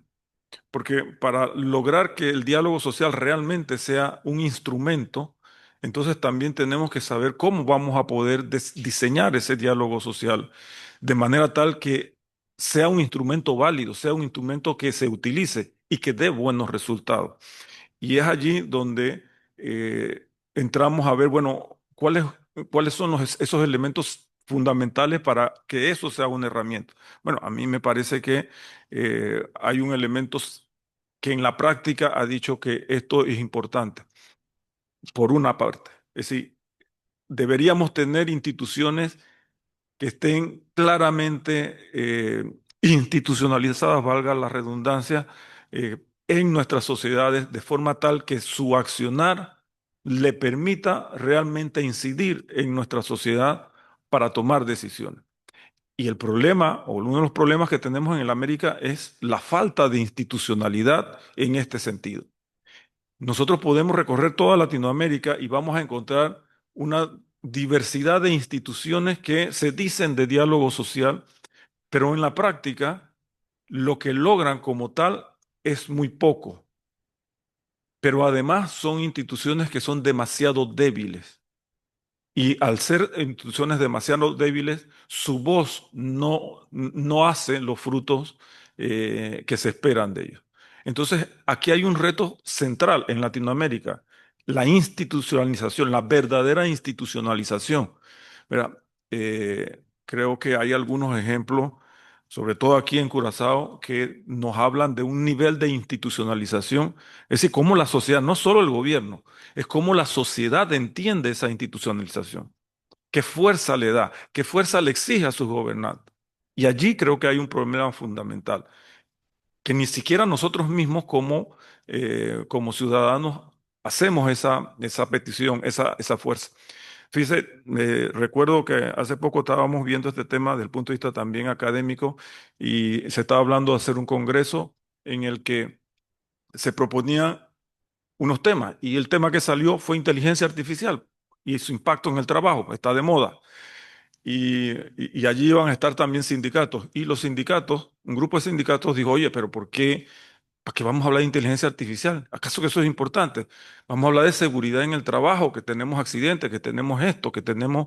eh, Entonces esa realidad no parece ser tan real en ciertos sectores, eh, amplios sectores en el tema laboral. Y eso tiene una razón. No se conoce, no se entiende. Se escucha de eso, pero no se sabe en propiedad de qué estamos hablando ni cuánto puede impactar en nuestros modelos, no solamente laborales, sino societales. Creo que los CES, los consejos económicos, tienen esa posibilidad de una institucionalización más fuerte. Ojo, y no en todos lados. En mi país existe una especie de consejo económico y social con otro nombre, que se creó con mucho interés, pero luego ha decaído y no se le presta la atención que mereciera por la representatividad. Porque es que no es solo la representatividad lo que está afectando esa institucionalidad. A mí me parece claramente que en Latinoamérica tenemos un problema que tiene que ver con el entendimiento político de la representatividad y, y la prevalencia de esa percepción política sobre lo realmente relevante. Al punto que, aunque se hagan estructuras formalmente adecuadas, si en lo político no hay un apoyo o una internalización, internarlo, en la práctica no funciona. También tenemos estos consejos tripartitos que también están llamados a hacer este tipo de discusiones, pero nuevamente en la práctica son muy pocos los que funcionan y hacen esta labor, a pesar que tengan las competencias para hacerlo, con el mismo problema. una institucionalidad muy débil, pero que además no es respaldada por las mismas personas que están llamadas a hacerlo.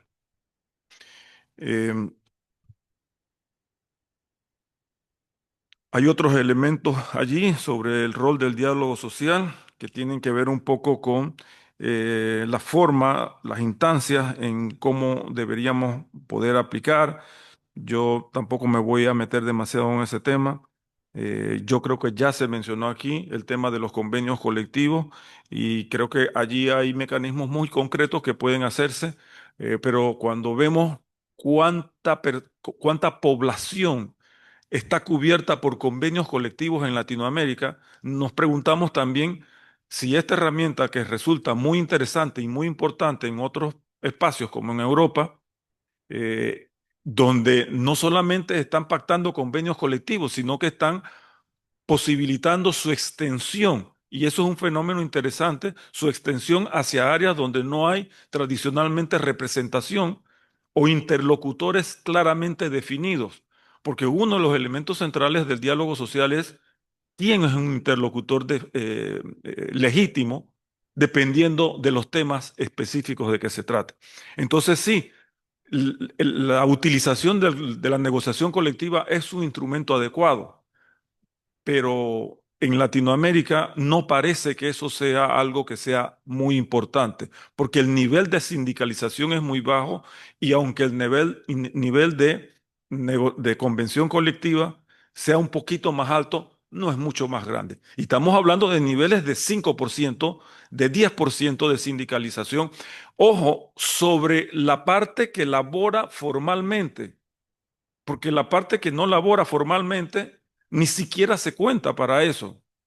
Entonces, si tenemos un promedio de trabajo informal en la región de casi 50%, creo que ya pasó del 50% en promedio, hay países que llegan a 80, 85. Estamos hablando que de ese 50%, el 5 o 10% está cubierto por un convenio colectivo. De manera que venimos a lo mismo. Hay unos diseños que sencillamente no responden a la realidad que se tiene. Hay algunos ejemplos de los que se puede hacer, acuerdos bipartitos, ahí los sindicatos en Estados Unidos, AFL-CIO, con Microsoft logró unas cosas interesantes en las que se podían meter. Eso, por supuesto, es un ejemplo de diálogo social, solo que eso es Norteamérica, no es Latinoamérica. Eh, que si las empresas transnacionales también podrían dar un paso adelante en este tipo de cosas. Bueno, depende de lo que quiera hacer esa transnacional, porque en nuestros países tampoco hay poder para lograr que esa transnacional se siente a hacer un diálogo social legítimo, adecuado. Bien, voy intentando terminar esto. La experiencia en Latinoamérica sobre el tema de la regulación de inteligencia artificial es sencillamente un diálogo, le dicen en España, un diálogo de besugos. Solamente habla uno y si el otro habla, el otro no lo escucha y no se entiende nada. Hay un montón de países, incluido mi país, que han dictado algún tipo de regulación sobre inteligencia artificial, pero casi nada de esto tiene que ver con diálogo social. Son regulaciones que ha dictado el gobierno para cosas específicas. Entonces sí, existen estructuras porque si usted revisa la cantidad de consejos nacionales del trabajo y la cantidad de consejos económicos y sociales, usted diría, bueno, pero debe haber diálogo allí. Bueno, en la práctica eso no es la realidad. Entonces, finalmente, con esto termino, señor moderador. Creo que ese nuevo contrato social nos plantea unos desafíos muy, muy fuertes, muy importantes. La inteligencia, la inteligencia artificial solamente es un elemento más en esos retos que nos dicen un nuevo contrato social, porque es que el reto va más allá del tema tecnológico. Miren, en este mes a mí me tocó viajar como a 5 países aquí en Latinoamérica, en este mes solamente. Y tomando el auto, el taxi, el Uber del aeropuerto hacia el hotel, yo me preguntaba cómo hemos desarrollado sociedades con tanta pobreza por todas partes. Ciudades de pobres y de pobres y de pobres. Algo no está funcionando en Latinoamérica.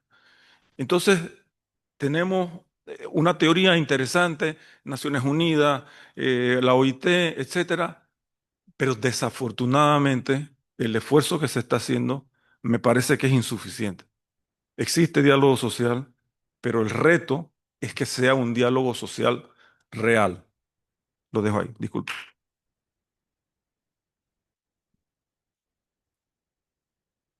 Thank you very much, Esco, for you gave a lecture and I kept some elements. Is someone remember John Rawls, the philosopher in the years of 70s, talking about how to achieve at the level of just society?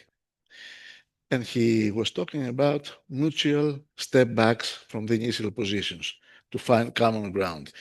Okay, and then you reminded me the guy who got the Nobel Prize of Economics last year, two guys, Acemoglu and Robinson. They said, if you want to, why nations fail?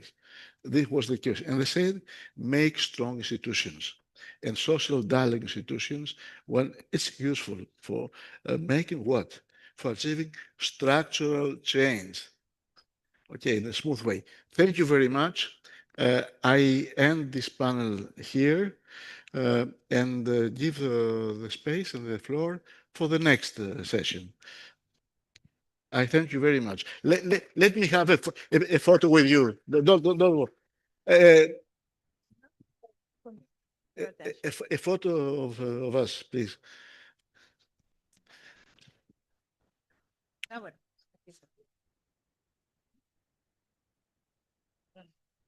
Okay, as they're taking their picture, I'm sure you all noticed that the time has left us.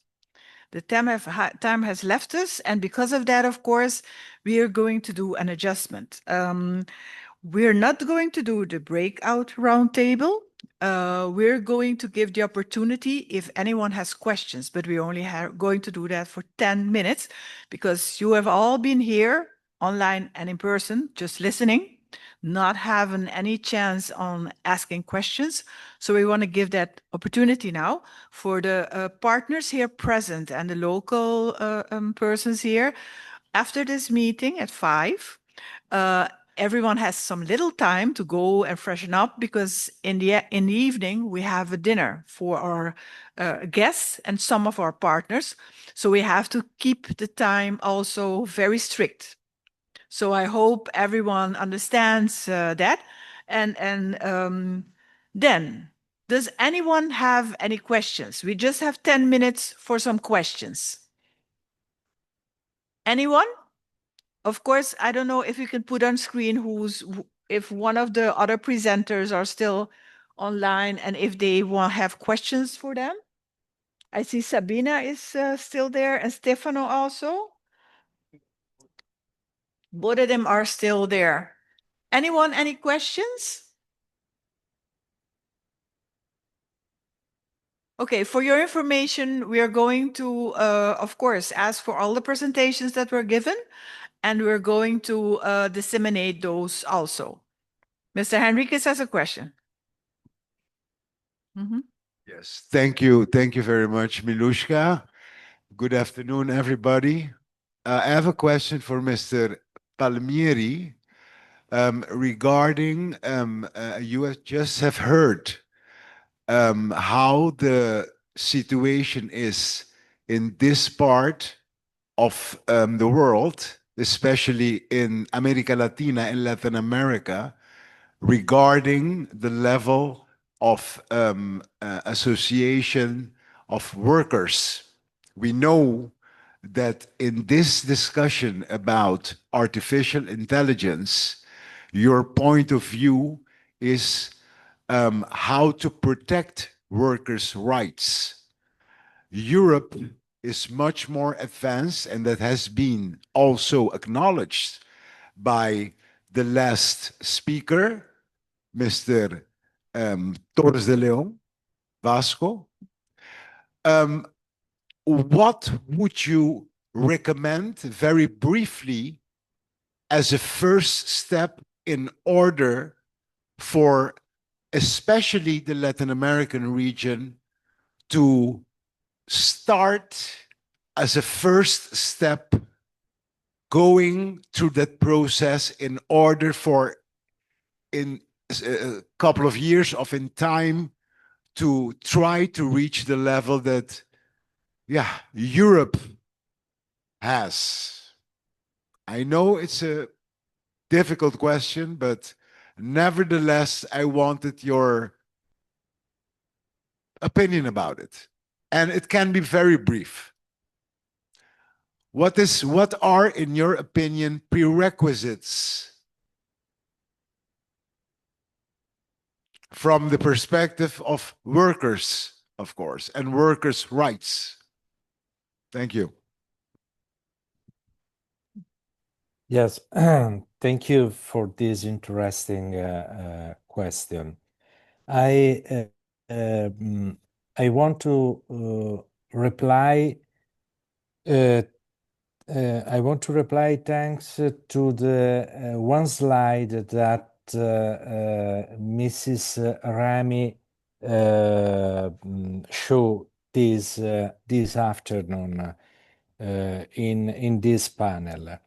When she say balancing efficiency and rights and answering social justice. I think that we have to start from here. We have to put at the focus the social justice.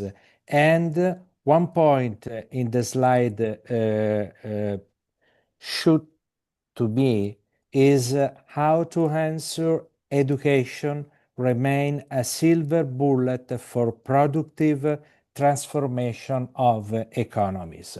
I think that we have to put the worker at the focus of our society. We have to put social justice and education. Education is the bullet point to facing this challenging of artificial intelligence, this challenging of the poverty, because I agree with Mr. Vasco Torres de Leon. It's not possible to see this huge amount of poverty, not only in America Latina, but also the growing poverty that is coming also in other countries, in Western countries, in the European Union. And for this reason, there is the growing populism, the growing fascism in many countries, in America Latina and also in the European Union. The danger of the populism is strictly linked with this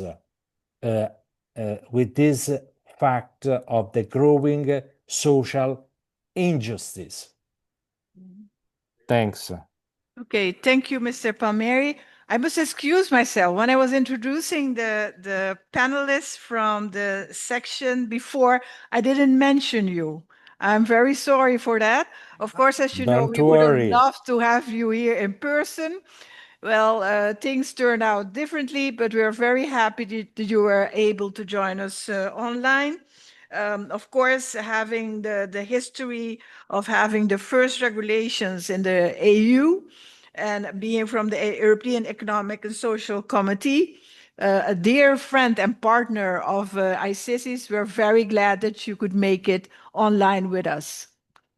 Okay, and now to catch up time, I see two questions. Bonsoir tout le monde. Moi, je m'appelle Ablaye Kwantao. Okay. Je suis du Mali. J'ai accompagné mon président, Yacouba Ketlé. Et il n'est pas facile de poser une question ici avec les experts qu'on a eus sur le tableau et puis en ligne.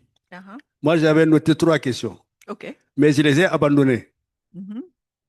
par la qualité des experts. Mhm. Parce que quand on pose une question, ça veut dire que tu n'as rien compris. J'ai failli ne pas comprendre, mais ils se sont complétés tellement entre eux que j'ai apprécié et j'ai éliminé mes questions. Donc, il n'est pas bon de quitter sans les apprécier, les féliciter et les remercier. C'est pourquoi j'ai pris la parole pour vous dire ça. Merci. Okay, I see. Yes. Merci beaucoup pour la parole. Moi, c'est Monsieur Socrate Célestin Tsikou. Je suis de la République démocratique du Congo.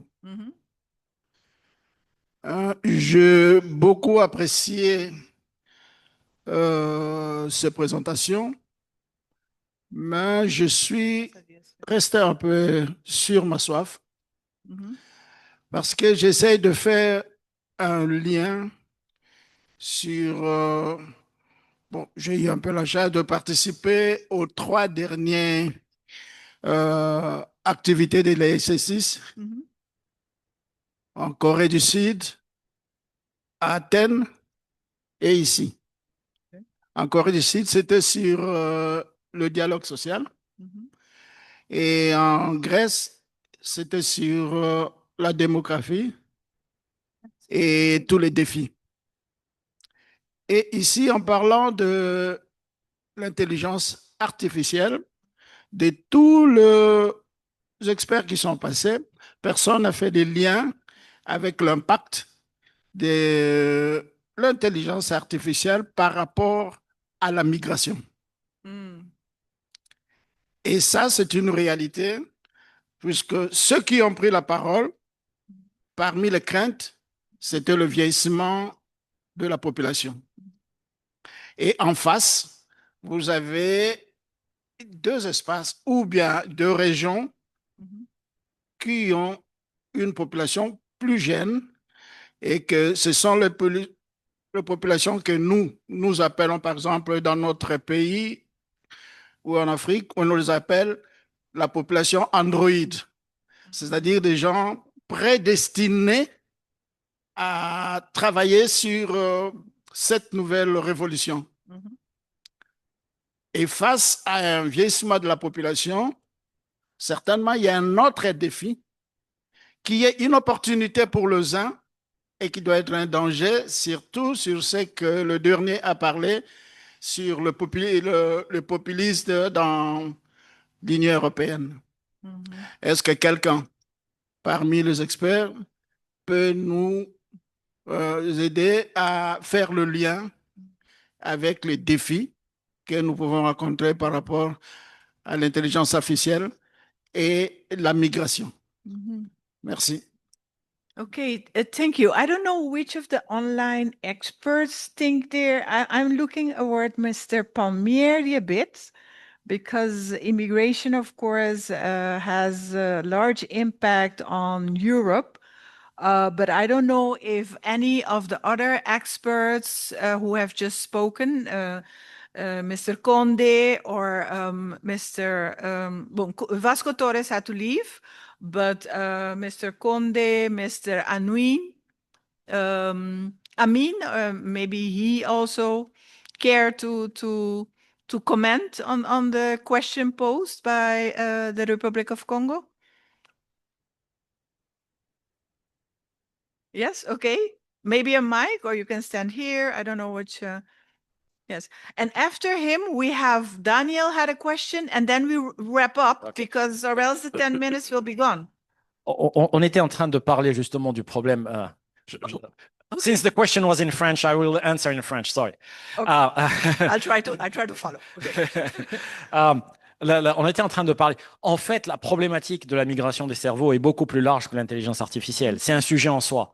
Et je pense qu'un jour, il faudra qu'on l'adresse au niveau de l'AICESIS, puisque effectivement, l'un des déséquilibres économiques et sociaux entre le Sud global et le reste du monde est dû au fait que les cerveaux les plus brillants de chez nous partent ailleurs.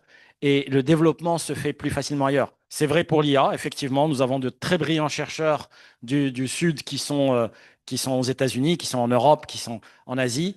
Mais c'est vrai également pour la médecine, c'est vrai pour l'ingénierie des bâtiments, c'est vrai pour absolument tous les secteurs de pointe. Et ça, c'est un problème global. Donc, peut pas le traiter rapidement. Ce qu'il y a, c'est que je propose que il y a notre futur président de l'AICESIS, peut-être que l'un des sujets, c'est la circulation de l'intelligence. Je n'aime pas le mot de migration, mais c'est plus la circulation de l'intelligence entre les différents pays qui permet justement de remonter le niveau de tout le monde. Puisque si nos cerveaux vont quelque part, c'est parce qu'ils en ont besoin.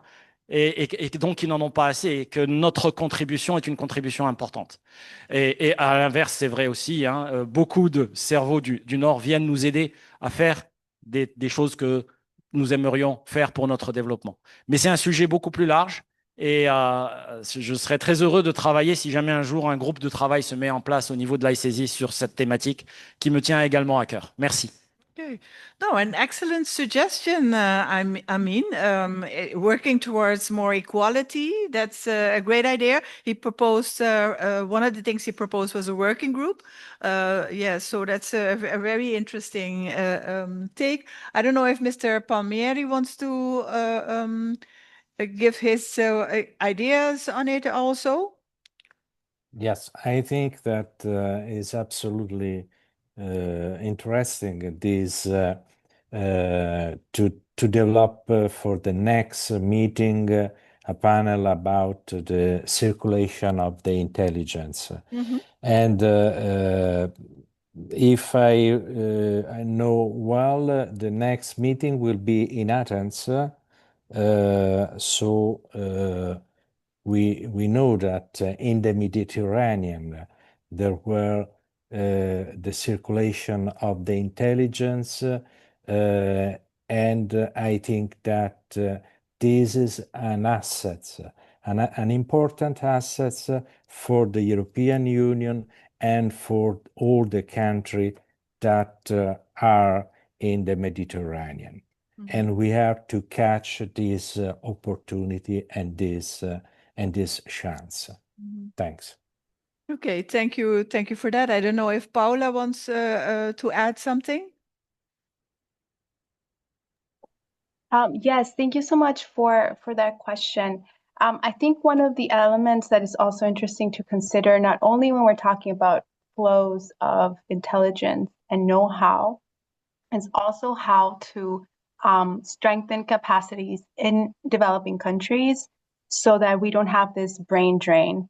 And that involves or implies also strengthening local capacities, enhancing resources, producing data sets and having data sets available, for example, in the global South countries, because that's another issue. And so creating, for example, something else that has been talked about, innovation sandboxes, spaces that allow for innovation in the global South, that allow persons that have been develop their capacities in these different technologies to do so within their countries. So how do we strengthen, for example, possibilities for research in STEM education, but also effective opportunities for employment of young people in the global South, so that we can have also this type of development of technologies within the countries that are, normally the ones that are receiving the technology, but can also be producers. Okay, thank you for that. Yes, well, we are, you have to round up, so maybe you can put it in your round up. Right. I just have one question of Daniel, and I'm told Dominican Republic has another question also. Okay. Daniel? Yeah, thank you very much, dear Chairman. I do not have a question, just a short contribution, 1.5 minutes. I was in the conclusion of Mr. Palmieri, he said that the human being should be and remain at the center of everything what we do with artificial intelligence. And that came to my mind that when we are talking about social dialogue and artificial intelligence, we are also talking about ethics. And as being the president of the National Ethics Commission of the Grand Duchy of Luxembourg, it came to my mind that we issued last year an opinion on ethics in the face of artificial intelligence. And I just wanted to share with you the several bioethical principles that apply to the context of artificial intelligence. So I will be very short. The first is the principles of equity and non-discrimination. So AI must not reproduce or amplify biases, be it sexist, cultural, racist, etc., biases originating from human data or systems. Second, principles of beneficence and the principle of non-maleficence. AI can have very positive effects, but also significant risks, be it human risk, environmental, democratic risk, and so on. It must use, therefore, its use must therefore be guided toward promoting well-being and preventing harm. The third one is the principle of autonomy and the principle of responsibility. Human beings must remain at the center, capable of making choices, and responsibility cannot be entirely delegated to AI. And the fourth one is principles of justice, the principles of equity. AI must not widen inequalities, but rather contribute to greater equity and fairness by integrating diversity and by ensuring safeguards for vulnerable groups. So finally, putting human beings and life on Earth at the center, AI cannot be developed solely for performance or cold efficiency, but based on values that place human life, the planet, and biodiversity as the ultimate goals. Thank you. Okay, thank you, Daniel. Then the question of the Dominican Republic. Please be brief. Or they don't have a question anymore. I don't know. If that's not the case, then I'm going to give the floor to... no, mi sa, pero Apostolo sa queda dia si wrap up. Yeah. I don't see Dominican Republic, or are they? Yes? Ajá. Yes. Ajá. ¿Cómo están? Muy bien, muchas gracias. ¿Nos Sí, escuchan? sí, escuchamos. Me quiero sumar. Ay, el oído cayó. No hay audio. Ah, otra vez, sí. Parece que va y viene. Bueno, estamos aquí, Ana Selman, secretaria general del Consejo Económico y Social, y Mariano Berlé, director de comunicaciones. El presidente del CEN, señor Rafael Perillo, estuvo en la mañana en parte de la sección, pero por razones previas hoy no está en la tarde. Queremos sumarnos al agradecimiento a AICESIS y al CES de Curazao, que ha organizado esta importante jornada, y felicitar a cada uno de los panelistas. Realmente ha sido un regalo de oro el escuchar tantas intervenciones de tan alto nivel. Yo, escuchando todas las intervenciones y de manera especial la del señor Javín de COSOP, cuando hablaba de la necesidad de un nuevo contrato social que permitiera hacer una especie de hoja de ruta para que ese contrato garantice un desarrollo económico para el progreso y el trabajo digno. Me preguntaba, ¿podríamos nosotros como AICESI pensar en unos lineamientos para que ese contrato social tome cuerpo en nuestras sociedades y que nuestros consejos económicos y sociales podamos plantear rutas que permitan arribar a ese nuevo contrato social? Más que una pregunta, es una reflexión y una motivación. Pienso que el sistema de Naciones Unidas ha jugado un papel fundamental en el contrato social que se ha mantenido por décadas para la consolidación de la democracia, y que las instituciones miembros del sistema de Naciones Unidas, que son tan colaboradoras con la AICESIS, bien podrían ayudarnos en esa reflexión. Muchísimas gracias y de verdad un esfuerzo maravilloso. Muchas gracias y muchas gracias por las sugerencias. Es claro algo que vi a Raúl que sí, yo también sí. Estoy seguro de que algunos otros también miembros, estoy hablando español ahora. I'm sure some of you here present, also members of AICESIS, think the same, that we can be instrumental in developing that. And now, without further ado, Apostolos is going to give a wrap up, a summarizing, and then afterwards the closing. Raul Enriquez will do that in the place of John. Yes, Mr. Jacobs. I will not summarize the lectures that have been given here. I want to thank Daniel. You did my job a little bit, okay, with your statement. But nevertheless, and I would like to reply to my friend from the NDC. Have you know Alioune Sall from Senegal? This philosopher, he's an amazing man. I mean, Alioune Sall. I met him recently in Morocco. He's a professor of the university, also a member of the Academy of Morocco. And Alioune Sall said, one of the driving force that make people move, and especially in Africa, is gerontocracy. They feel inside the society that it's not only a driver that they're looking for a better future and a better income outside, it's the structure of the societies.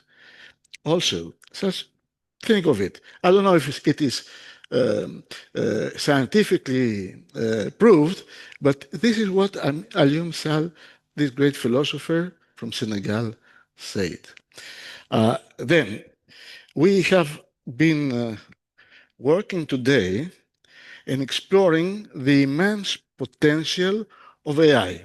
And we have also touched the darker side.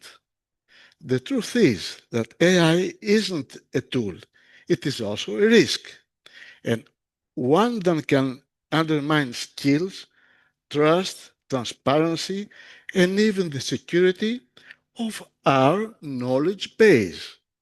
Here are 4 blind spots that could define the future if we don't act wisely. The risk by outsourcing too much, humans get dumber. Replacing a quota, replacing entry-level tasks with AI deprives employees of crucial learning experiences, leading to long-term skill erosion. This is Harvard Business Review article.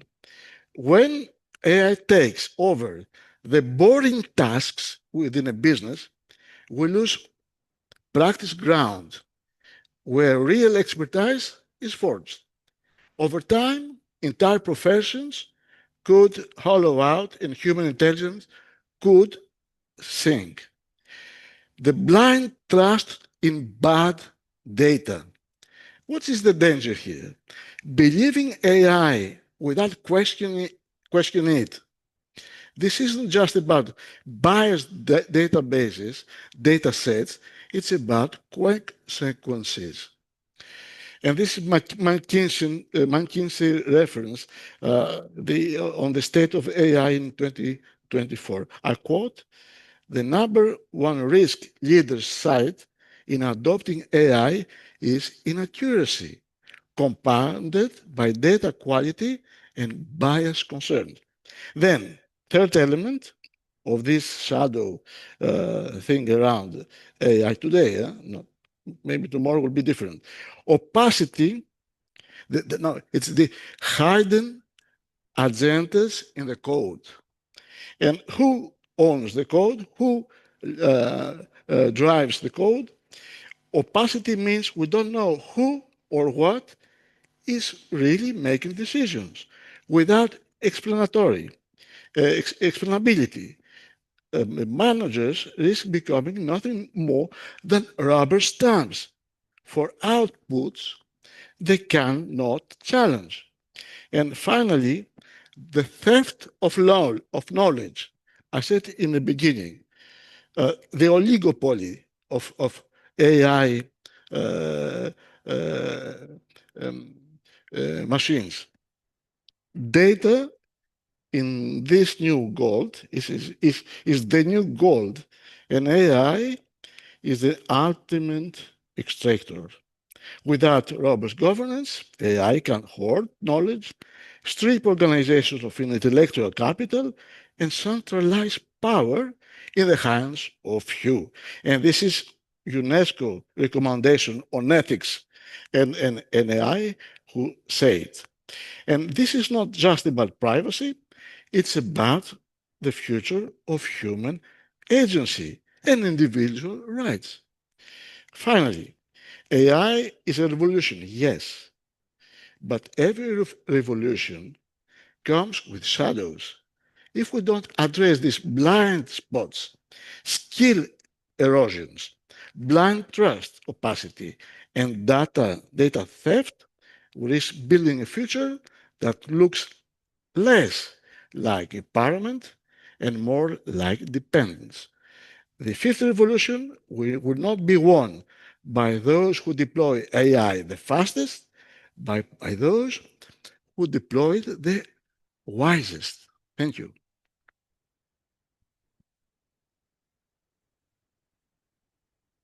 Thank you so much, Apostolo, for these reflections. It's indeed, as you said, more than just a summary. It just emphasizes that a working group of AICESIS might be real something that we would be able to work on in the future, especially given the presidency of Greece. So we're looking forward to it, and you know, always know, you can count on us for that. Well, and now at the end, we have Mr. Henriquez. He's going to do the closing remarks for Mr. John Jacobs. Yes, good afternoon or good evening. Bonsoir, buenas noches. As we conclude, thank you, Milushka. As we conclude, allow me to express sincere gratitude to all who contributed today, from those gathered here in Willemstad to those who joined across regions and time zones. Together, we have shown that meaningful dialogue is not constrained by geography. 3 conclusions stand out, and I want to be very briefly. First, governance must keep pace with innovation so that rights, responsibilities, and oversight evolve alongside technology. Second, education and inclusion are indispensable if the digital transition is to expand opportunity rather than deepen inequality. And third, our own social dialogue institutions must adapt, embracing new tools and partnerships to guide this transformation with credibility and trust. I thank our moderators, Milushka, Apostolos, facilitators, interpreters, and organizing and technical teams for their precision and professionalism. Above all, I thank each participant, also each expert who gave us this afternoon a wide range of information. Thank you for that, for your professionalism and your discipline, depth, and generosity. Let us carry forward, people, what we have achieved today, a shared commitment to evidence-based policy, inclusive governance, and accountable follow-through. The age of artificial intelligence must also be an age of renewed solidarity, decent work, and social justice. Social justice, justice sociale. That's the key. So that progress in technology goes hand in hand with progress in humanity. Thank you, and I wish you all a pleasant evening. And let's hurry up because dinner is going to start in a couple of minutes. I thank you so much. Also, the people who I think they already left or they're here, the ones who are online. Okay, all the best to you. Thank you so much, okay, for your valuable contributions. And Renzo, muchas gracias por tu presencia, colegas de República Dominicana. Gracias. Merci bien à tous. And I expect everybody at the dinner table later. Thank you. Muchas gracias. Good evening.